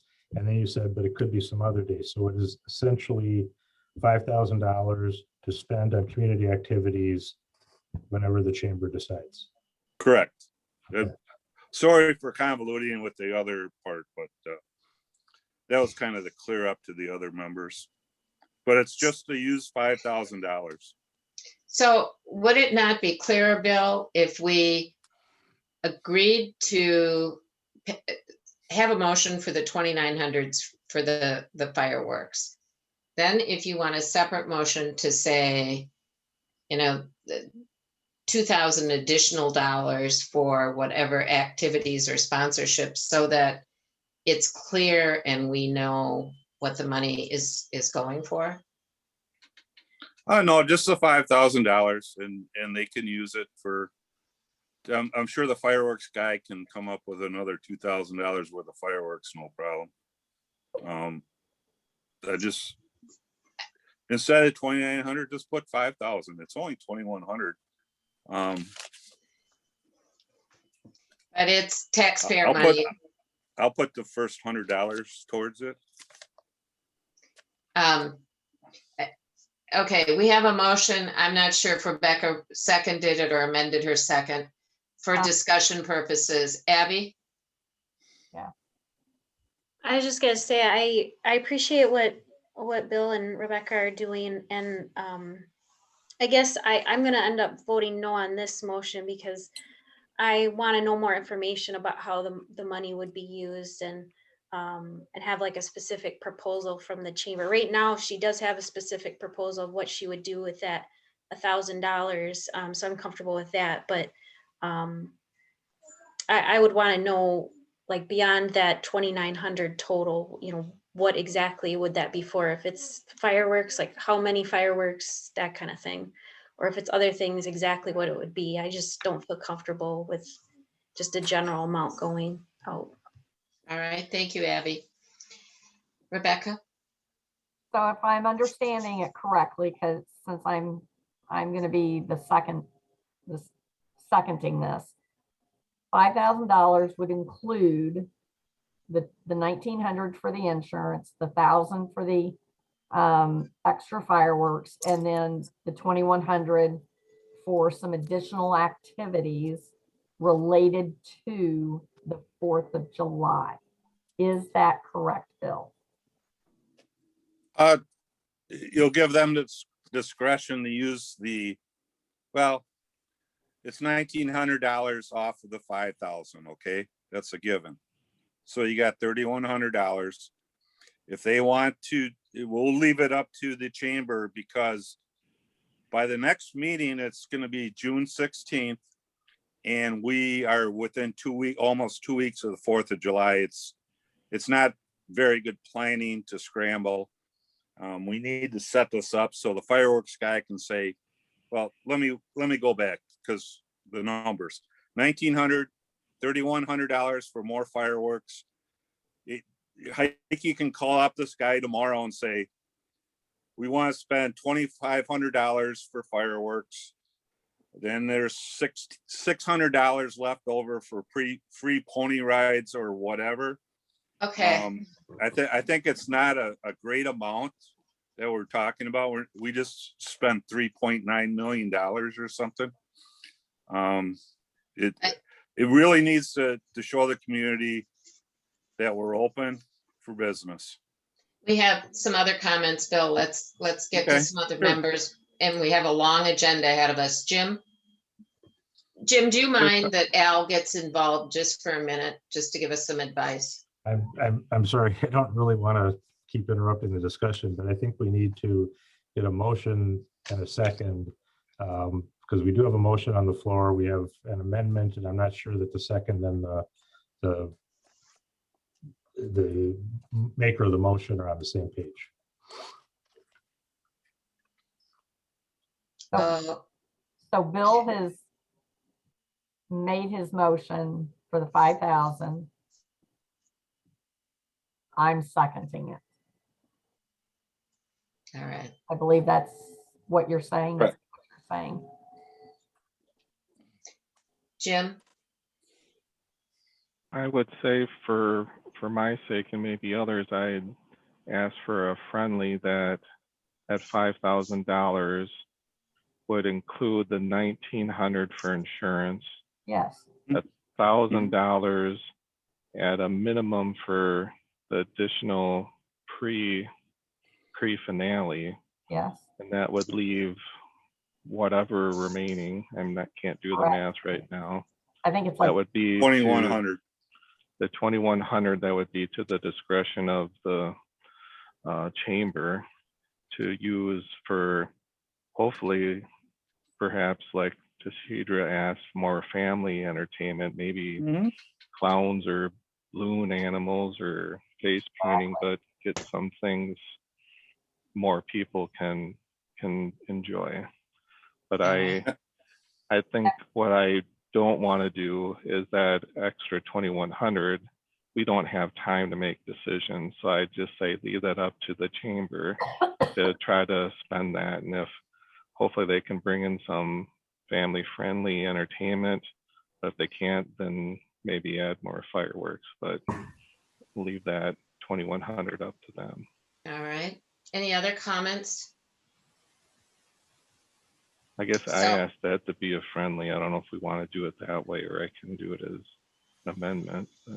But I could accept that as friendly. It's a long-winded, but if they want to add that, that's fine. It kind of says the same thing. Mhm. Do I need to second that? Yep. Yep. You have to accept it. I am accepting that and seconding it. Does that All add right. enough clarification, Neil? Now I understand. All right.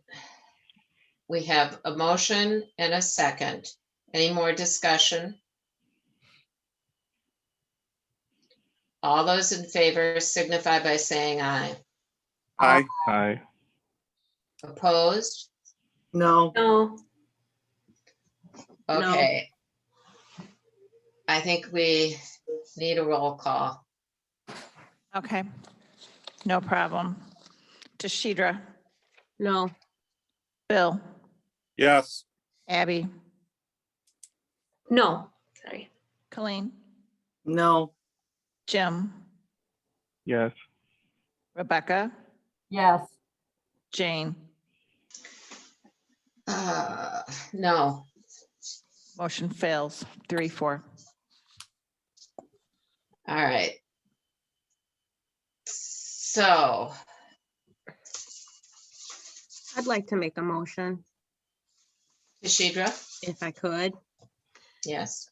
I would like to make a motion that we approve the 2,900 as requested, and that we offer an additional 2,500 for family-friendly events at the discretion of the chamber to use as it fits the calendar that they are able to manipulate. That's my proposal. Okay. We have a motion by Tashidra. Is there a second? I'll second it. Jim has seconded it. All right, any discussion? Abby? Just a quick question for Heike. Is it, given the time frame with July 4th coming up and the planning and logistics and everything, is it reasonable or possible that we could wait till the next meeting to give direction on additional funding outside of that $1,000 extra for fireworks, and that you would have time to implement that? So that would be the June 15th meeting. Would that give you enough time to, get everything in place for, whatever funding for whatever activities we provide? I have a schedule of events. I could share my screen, or if you want to go to deforestarea.com and see everything that's happening. I have pony rides, echoes of Camp Randall, the UW band coming, 3 different bands, Friday night, Saturday night, Sunday night, bingo, a clown that does twisty balloons, a variety of other performers coming. So I'm just confused if there's $10,000 that is been allocated for chamber events for 2021. Why a full $10,000 wouldn't be awarded the chamber to be used to help pay for everything that's happening.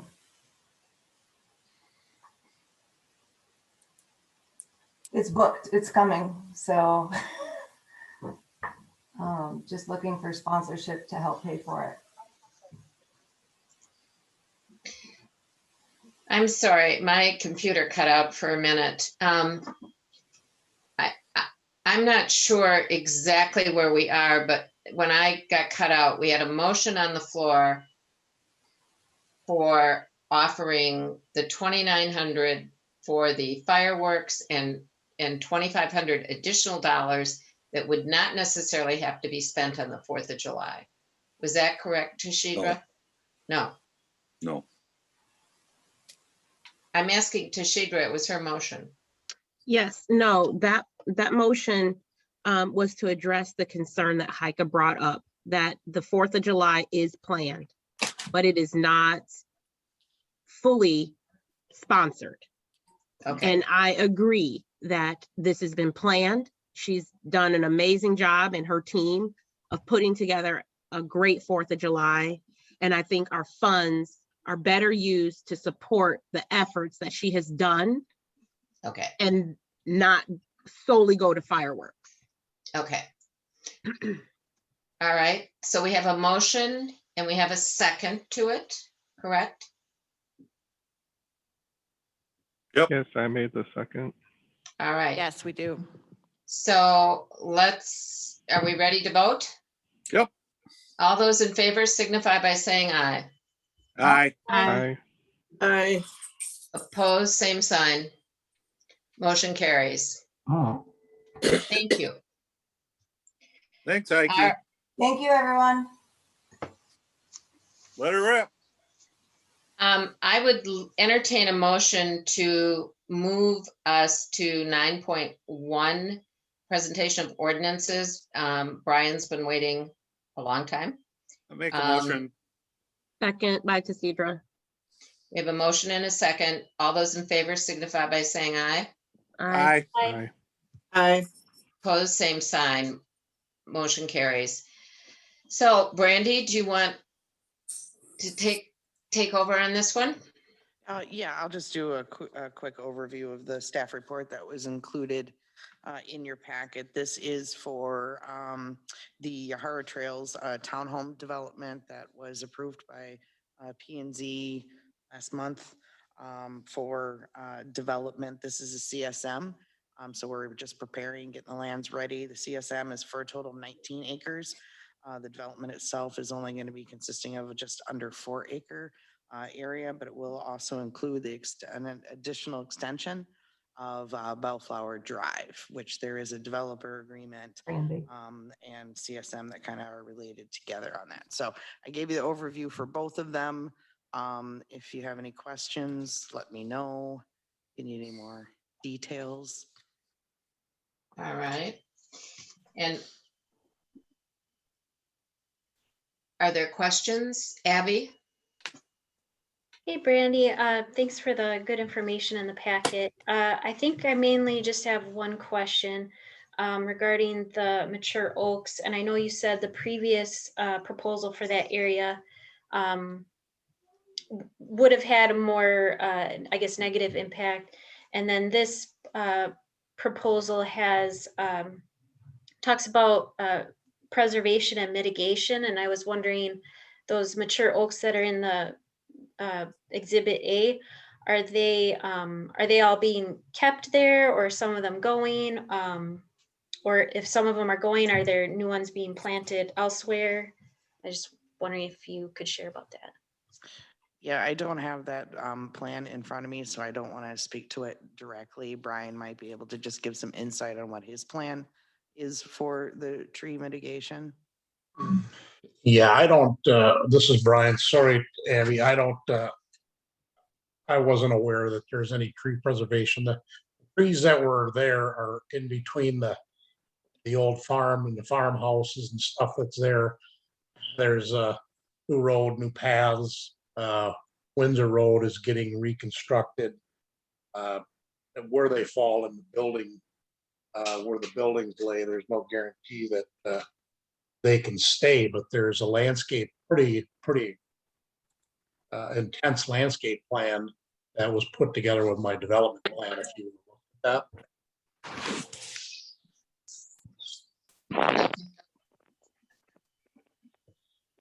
All right. I think Rob, can you- Mark probably might have a little more insight. I think he's trying to raise his hand over there. So he can speak to the tree mitigation. All right, Mark.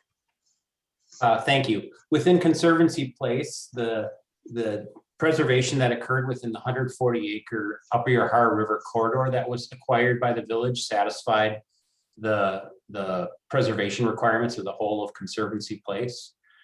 There's beyond that, there's just an informal effort that's made on a development by development basis to maintain as many as practical.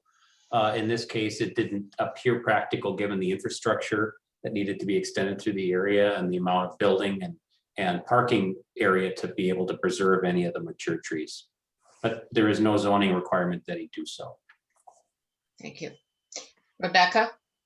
So I actually went over and viewed that location last week and specifically looked at those trees. And I would actually note that the trees need to have if you're going to preserve the trees, you're going to have to clear a lot of that underbrush that is just extremely unsightly. And there's part of the trees are dying and breaking off. I mean, it needs to be cleaned up if you're going to preserve any of it. Any other comments? Jim?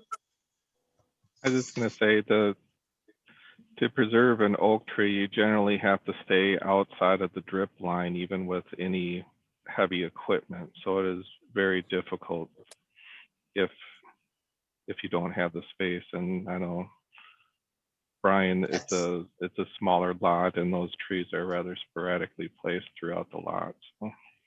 Yeah, a lot of those Thank you. trees, are not in the best shape. They look good from a distance, but I appreciate, Abigail, your concern, but did you take a look at our landscape plan of our new project?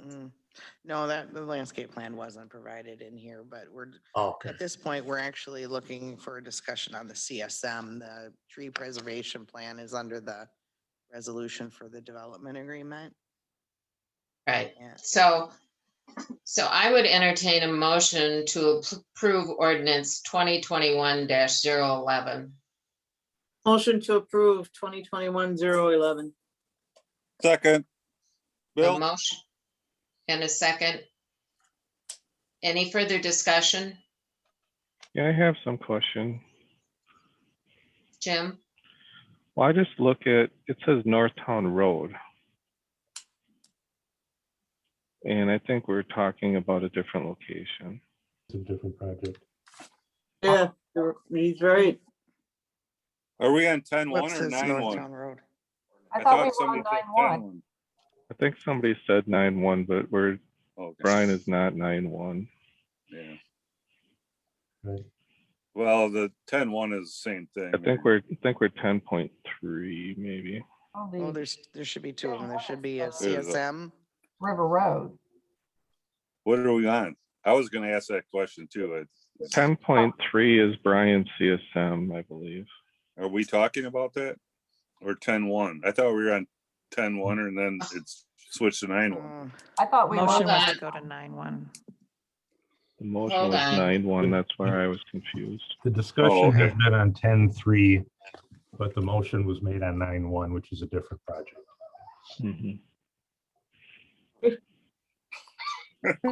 Yep. We need a break. We do need a break. You're right. Brother. You're right. Let's But get this over. Let's get this over with. Clarify. and Let's take a finish, break. Brian.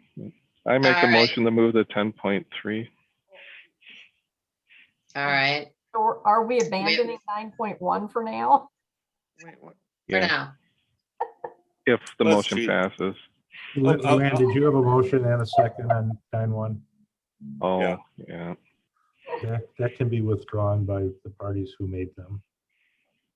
Boy, this is not my finest hour. Okay, we have a motion and a second on the floor. I approve. And And I don't know, Colleen made the original motion.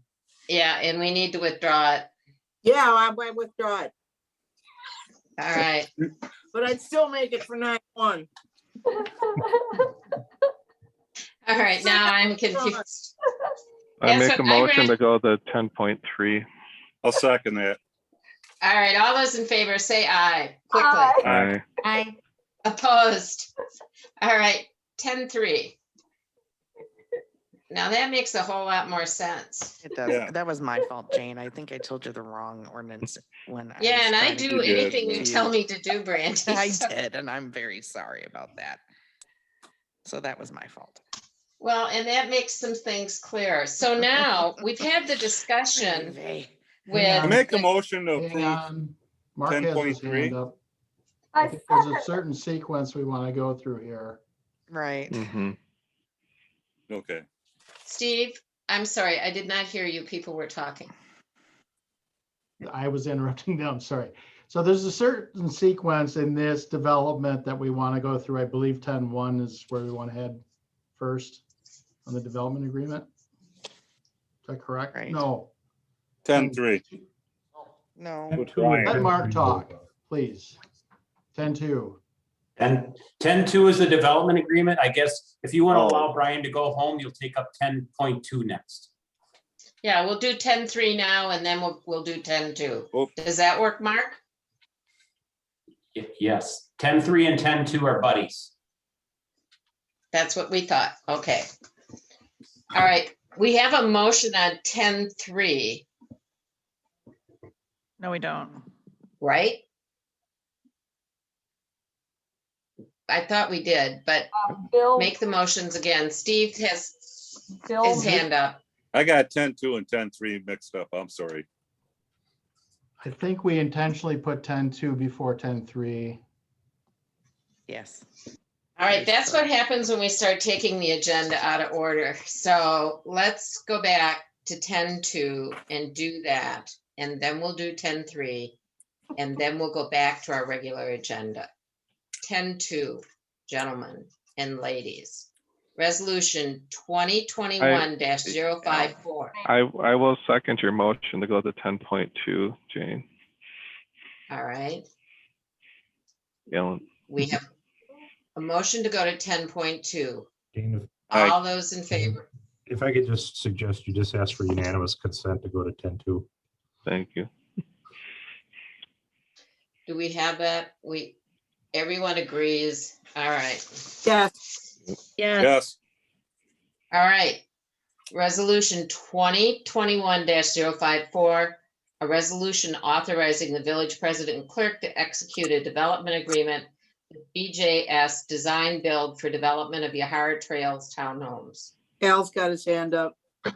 Al, There are two issues with the development agreement. The draft that you have has a couple of blanks in it because we don't yet have the cost estimates on the infrastructure. So I would ask that the motion authorize staff to approve the engineer's opinions on the cost estimates and calculate the letter of credit requirements based on that. And there's also a request by the developer that we received 6 o'clock tonight on the timing of the development. Our standard development agreement calls for completion within 18 months of the development agreement date, but he's developing in two phases, and the 18-month timeframe doesn't work for phase 2 because we don't know when that's going to start. So I guess I would ask that staff also be authorized to negotiate an appropriate completion deadline for phase 2 of that development. I would move that we approve based on what he just said. I can't repeat all that, I'm sorry. all right. We have a motion that includes the authorizations for staff that Al specified. Everything that he just said. Is there a second? I will second that, Jim Simpson. Motion and a second. Is there any discussion or any issues? I just have one question for Al, and I apologize, Al, I didn't get the with the holiday weekend from my attorney until last night at 9 p.m. And was just a matter of phase one starting right away. Phase two, in 18 months, if we just on a staff level, it may be able to work. I was just nervous about doing a road extension. That was it. We can certainly talk about that. I just wanted to make sure that the agreement is approved with that flexibility. I appreciate that. Thanks. Okay. All right. Motion on the floor. All those in favor signify by saying aye. Aye. Aye. Opposed, same sign. Motion carries. 10.3, Resolution 2021-060, a resolution approving a certified survey map dividing the 19.3.03 acre parcel number 0910-301-9520-1 into 3 lots plus a Bellflower Drive right-of-way extension north of Windsor Road in Conservancy Place Planned Unit Development. Brandy, do you want to say Motion anything? to approve. We have a motion. Do we have a second? Abby second. Abby second. Any further discussion? If not, all those in favor signify by saying aye. Aye. Aye. Aye. Aye. Opposed, same sign. Motion carries. All right. Thank you, guys. Have a good night. Thank you, and I'm Thanks, sorry Brian. for the confusion. Thank you. You bet. Thank you. Peter Bill, Oh, yeah. I make a motion to adjourn for 5 minutes. No, You probably don't want to adjourn. sure. Or not adjourn, but pause. Or, excuse me, to take a break, Recess. recess. Recess for 5 minutes. Are people good with that? Do we need a motion? All right, we're going to take a break for 5 minutes. Thank you. I do apologize for the confusion, and it wasn't Brandy's fault. She sent me wrong numbers, and I confused the agenda, and we were bouncing around. Here's my question to the board. 8.1 and 8.2 are pretty lengthy discussions potentially, and I'm wondering if we would like to take those up at the next COW and village board meeting, and then go through the rest of our agenda, which will impact business in a different way than holding on that discussion. But I would ask the board for their concurrence. Yes. Yes. Thumbs up. I didn't Okay. hear the whole motion or whole suggestion, but I think it would be good The to allow suggestion- for more time for us to get public input too. That I can agree. And it'll be an in-person meeting. Okay. Mhm. All right. Do we need to table those till the next All right. meeting? Yeah, and probably both COW and village board potentially. Al is shaking his head. Al, you're muted. Al, you're muted. Sorry. There's no need to table the item until it's been brought up. So you can just Yeah. skip it on the agenda. Okay. Right. All right, with that being said, then let's go to 8.4. This is an item that Bill Landgraf and Rebecca brought up. And my suggestion is that this may be an item that is better referred to the Ethics Committee for review. And I'll make, So, I'll make a motion to send it to the ethics I board will- for review. I can second that. the motion and a second. All those in favor signify by saying, oh, I'm sorry, any further discussion? Question. I didn't hear you. Can I ask a question? Yes. What is, what's this all about? Can I ask that or not? Sure. You can.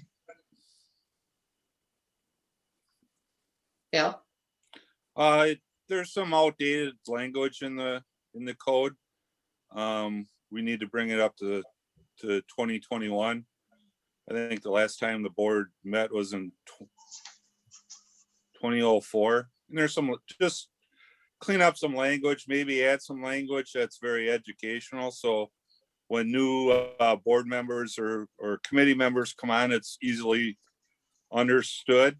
Wanakee has cleaned theirs up, and it's a good example just to take a look at what Wanakee has, and it's very clear.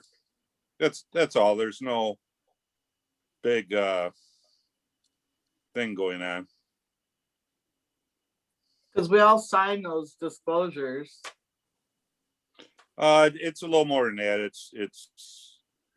It's not about really disclosures, but there, as an example, there's a clause in there that says when running for the board, you're supposed to fill one of those out. Well, I didn't, you didn't, but it's in the code just to remove stuff like that and just update it to what we're actually doing. Thank you. All right, there's a motion on the floor to refer this to the Ethics Committee. And so all those in favor signify by saying aye. Aye. Aye. Opposed, same sign. Thank you.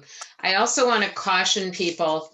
I noted when there were emails going around regarding this item that we were dealing with a walking quorum problem. So we got to be very careful to, as we communicate with one another on an issue, that we don't create a walking quorum problem. So I only put that out there for us all to be alert. 8.5, update and discussion regarding funding from the American Rescue Plan Act. There was material in your packet. Michelle, are you still with us there? I am. Sorry, I had my camera off for a little bit.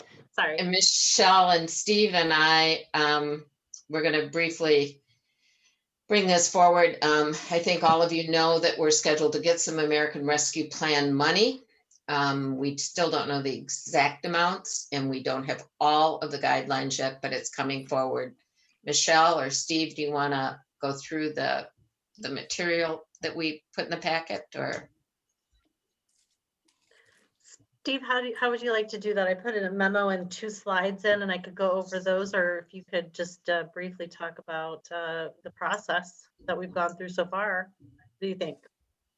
Well, if the information's in the packet, there, whatever the board has questions on, and we are on top of this. We are learning new things every day. There is no rush. Till 2026 to spend it, 2024 to obligate it. I guess staff feel we're better off being patient, learning what other governmental units are doing with their funding. I guess state, county, things like that, so we don't duplicate effort, and then what other municipalities are doing with it so that we can get some ideas from them. But I just want, we all want you to know that we are keeping an eye on this. There's training, advisory groups talking about this weekly. We've been asking Baker Tilly for some support and help, and probably will continue to. I really echo what Steve has said about figuring out what county is doing so that we can both take advantage of it and not duplicate it. Bill, you have your hand up? Yeah, I know the terms for using it are kind of broad but convoluted, but we can use some of this money, I take it, to help the local restaurants and bars that were impacted. We can use it for water and sewer projects. Maybe we can kick up a sewer or water project to take advantage of it. I haven't heard anything, in the past 2 times we've talked about this, I know what we could use it for. But that, I'm just throwing that out for a suggestion, but I think our local businesses that were impacted need some help. One of the things we need to be careful of, though, is not using it when we don't need to. For instance, one of our restaurant owners came to me and said, Jane, when you're figuring out what to do with this, remember there's another lump of money coming just for the restaurants. So, you know, you don't want to use this money for the restaurants when they have other money coming, when we could use this for other organizations. So I think we need to let this sort out a little bit before we decide. But I think it's important to know that staff and I and others are gathering information, and we'll share guidelines as we get them. Abby? I just wanted to share that I know there's going to be definitely a lot more discussion and prioritizing, but just want to share that the DeForest Area Community and Senior Center might be a possibility for funding. They obviously were very impacted as well by the pandemic. Most of the people going there are seniors, and they didn't get to do as much fun, well, really any fundraising events last year like they normally would have, especially with they have a much less United Way funding available. So they were going to do fundraising to make up for that. And that's been drastically affected over the last year. And they've just been really doing great work connecting with seniors as much as they can in a safe manner the last year. And I know that they do need a new server. Their server is getting pretty old, at least in the technological standpoint. And so that might be one option. I just want to share that. Thank you. And there, we'll consider it, and we'll have lots of other options coming forward too. Steve, was that your hand up, or were you just? No. Okay. All right. Now, believe it or not, 9.1 is the next item. Ordinance 2021-011, an ordinance to rezone 2.57 acres of land located at 6391 Northtown Road, parcel number 0910-324-2172-1, lot 4, CSM number 12989, from the B2 General Business District to the M2 General Industrial District in the village. Motion to approve. We have a motion to approve. We have a second by Bill. Further discussion? Yes. I just wanted to reiterate my concern about those mature trees, that depending on what I'm hoping they're not planning on just leaving them the way they are, because they're a really bad eyesore. Yeah. I suspect that with the landscaping. Makes a lot more sense to me. So, yes. Is that making sense to you now? Yes. So thank you for that. And it'll definitely be something I will communicate to them. Okay. But I do believe that it's in their plan to clean it up as well. Oh, yeah. Good. We've had a motion on the floor. We've had discussion. All those in favor signify by saying aye. Aye. Aye. Opposed? Motion carries. All right, resolutions. Resolution 2021-053, a resolution authorizing the village president and clerk to execute a development agreement with Bullish Investments LLC for public improvements associated with the relocation of River Road and construction of Magnolia Drive. Abby, motion to approve. Abby made a motion. Is there a second? Second. We have a second by Colleen. Any further discussion? All those in favor signify by saying aye. Aye. Opposed, same sign. Motion carries. 10.5, did we do 10 point? Yeah.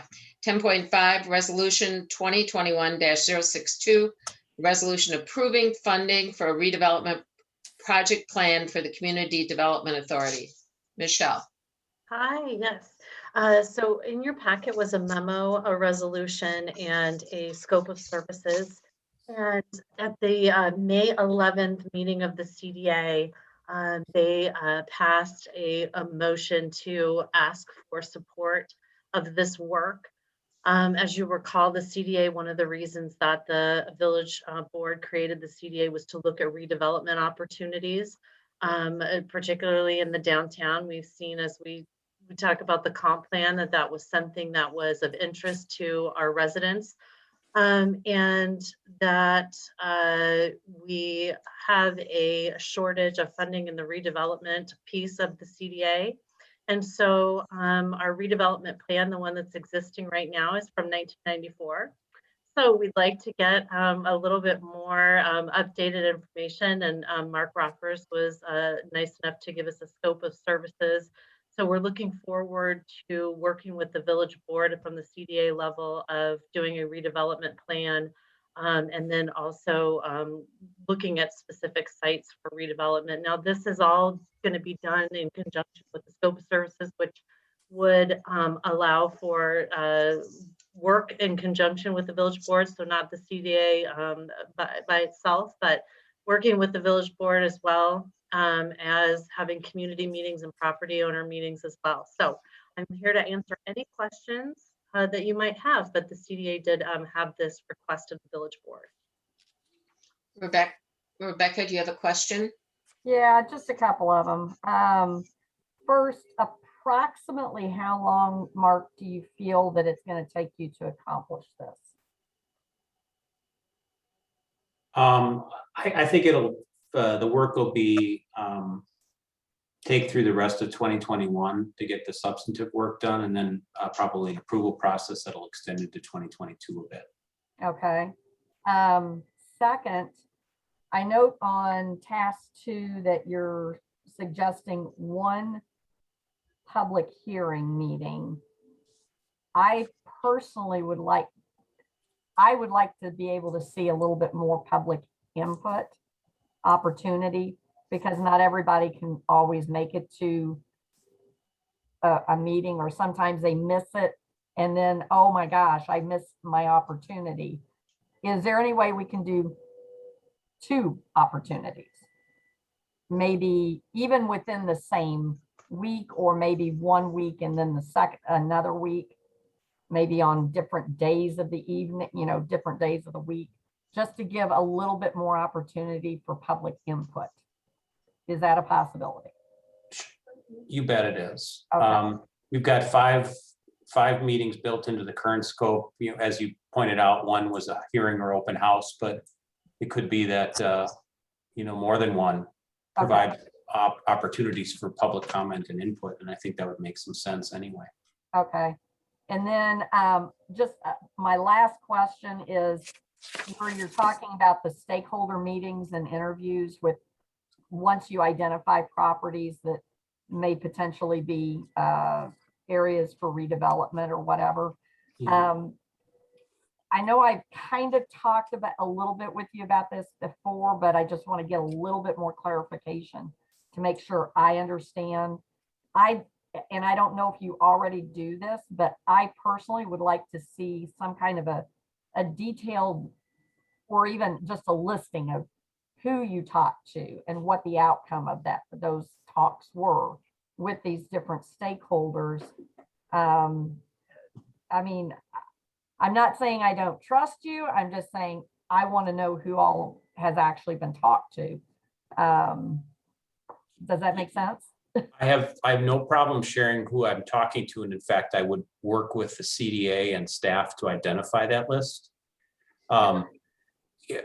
Part of the value of interviews is that people can speak comfortably and frankly, and usually you can do that better if you have some confidence that everything you say in an interview is not going to be shared word for word. Yeah, no, I'm not saying sharing everything, that just like a major outcomes, general overview. Yeah, absolutely. Yeah, no problem. I think, let me see if I had any other questions. Oh, I would also like to see the same language that you have in task 6 put into task 7, where it indicates that any proposed plans are clearly relate to the village's vision and directions. as expressed, it seems like Mhm. it was a, I don't know if maybe it just got missed or what, but it seems like it would be an appropriate place to include that. That's perfectly fine and would be my intent anyway. Okay, thank you. That's all I had. All right, are there any other questions? All right, hearing none.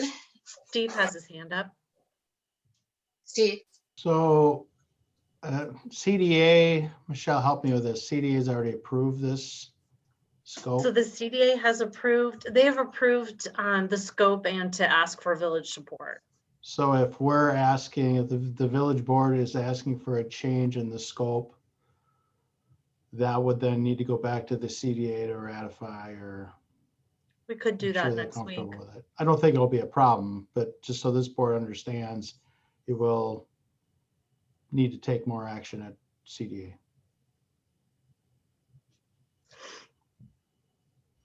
Bill? Is there money in the budget for this, Steve?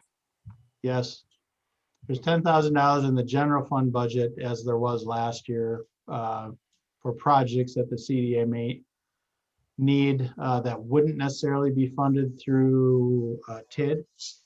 And then certainly a good portion of this is eligible under TID 6 because we believe the redevelopment areas do affect TID 6 or are within TID 6.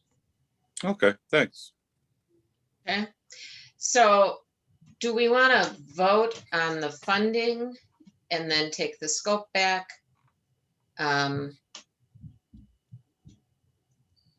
So, or do we want to just table the whole thing until we go back to the CDA? It would seem to me we could vote on the funding and have a motion to Al. I would suggest that the motion be to approve the resolution with the modified scope of services and send that back to the CDA for approval. Okay. All right, I would entertain that motion. I so move. Okay, we have a motion. Do we have a second? Second. I have a second by Colleen. Jim? Mark, I just want to ask, it sounds like we're adding another public, say, informational meeting and using sort of DOT terms. Yeah. But I'm wondering, do you have an opportunity where people submit, say, comments electronically, or are we planning on posting to the website? I guess why I ask, I know at least my job, we've had difficulty getting people to come to meetings, and we actually, through COVID, we've actually got additional people coming with making it more of a web presence. We can definitely, and I would be happy to work with village staff to get information on the webpage so that we could accept comments that way too. Okay. That'd be great. All right, we have a motion and a second. All those in favor signify by saying aye. Aye. Aye. Opposed, same sign. No. Bill? Who is that, Bill? Bill? All right, we have motion carries 6-1. Okay. Can't turn the page. There we go. 10.6, resolution 2021-063, a resolution authorizing the village president to execute a state municipal agreement, SMA, with Wisconsin Department of Transportation for a transportation alternatives program project. Judd? The information was in the packet. Is there any questions I can answer for the board? I would make a motion to approve. I'll second. Bill? The motion and a second. Any discussion? Rebecca? Just a quick question on it looks like there's like the TAP grant monies pay for a good chunk of it, but there's going to be almost 169,000 left over that the village is going to pay. Is that correct? Yes, I believe we're working in conjunction with the school district on that safe route to school. So There'll be a cost share there, but the majority of it is being funded by this TAP program. Okay, and do we already, is this part of the monies that we're gonna be rolling into that stuff we approved earlier? Or is this gonna be on top of more money that we're gonna have to, I'm just curious. This money is not, I don't know what you're referencing it earlier, but this is separate money that's coming just for the trail that's running through basically Liberty Land Park, through then behind the tennis courts, and it'll connect the middle school to the high school. Right. And then there'll be the trail down what will be the new Jefferson Street that's being built. So we're putting that trail part in next year as some safe routes to school alternatives. There's about 450 kids in the area that could use that to get to and from school. Right. I guess what I'm asking is, do we have the funds for our portion of that? We've got it in our CIP to be done next year. Okay, that's what I wanted to know. Okay, Thank you. sorry, I didn't understand. That's okay. I didn't ask it very clearly. All right. So we have a motion and a second. All those in favor signify by saying aye. Aye. Aye. Aye. Thanks. Opposed, same sign. Motion carries. Hey, Jane, Thank you. can the notes mention that I abstained from voting and I abstained from all the conversation Yes, discussion? yes. Thank you, Jim. Did you get that, Lou? Yes, I have it. Thank you. All right, moving on. Resolution 2021-064, resolution authorizing the village president and clerk to execute a public infrastructure development agreement with Conservancy Commons. Al? This is our standard development agreement for public infrastructure. This particular development has some infrastructure on the actual development site, some sewer mains and water mains. And this is, basically our agreement we have with every developer that they install the infrastructure dedicated to the village. The agreement assures that the projects are completed, that they're completed appropriately, that they're inspected along the way, and turned over to the village without any liens. So it's pretty routine type agreement. Okay. I move that we approve resolution 2021-064. I'll Okay, we have second that, Bill. We have a motion and a second. Is there any further discussion? If not, all those in favor signify by saying aye. Aye. Aye. Aye. Aye. Opposed, same sign. Motion carries. All right. We note in communications that there was a police commission monthly report. Is there anything that needs to be said about that? Okay, moving on. You have commission reports in your packet for the minutes from ETC Burke and Planning and Zoning Committee. So we'll keep moving. Is there a staff report on public affairs? Steve says no. President's report, there was one appointment as an alternate for planning and zoning.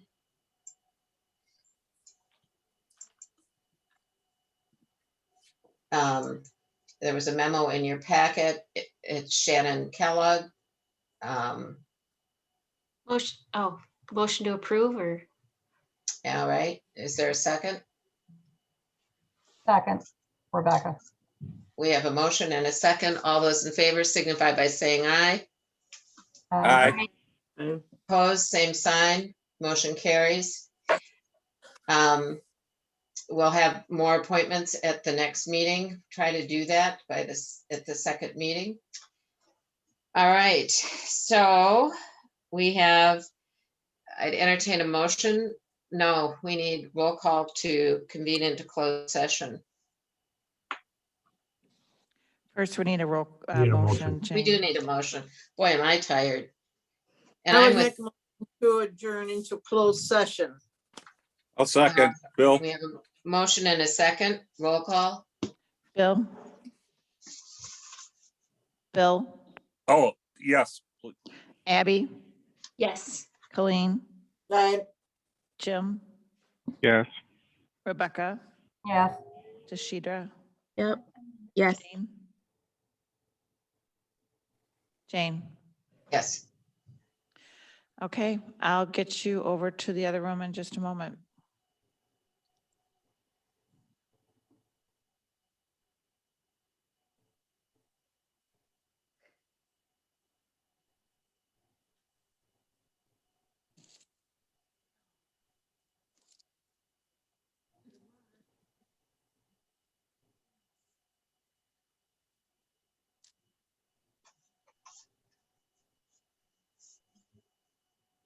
Okay, you should be able to go on in.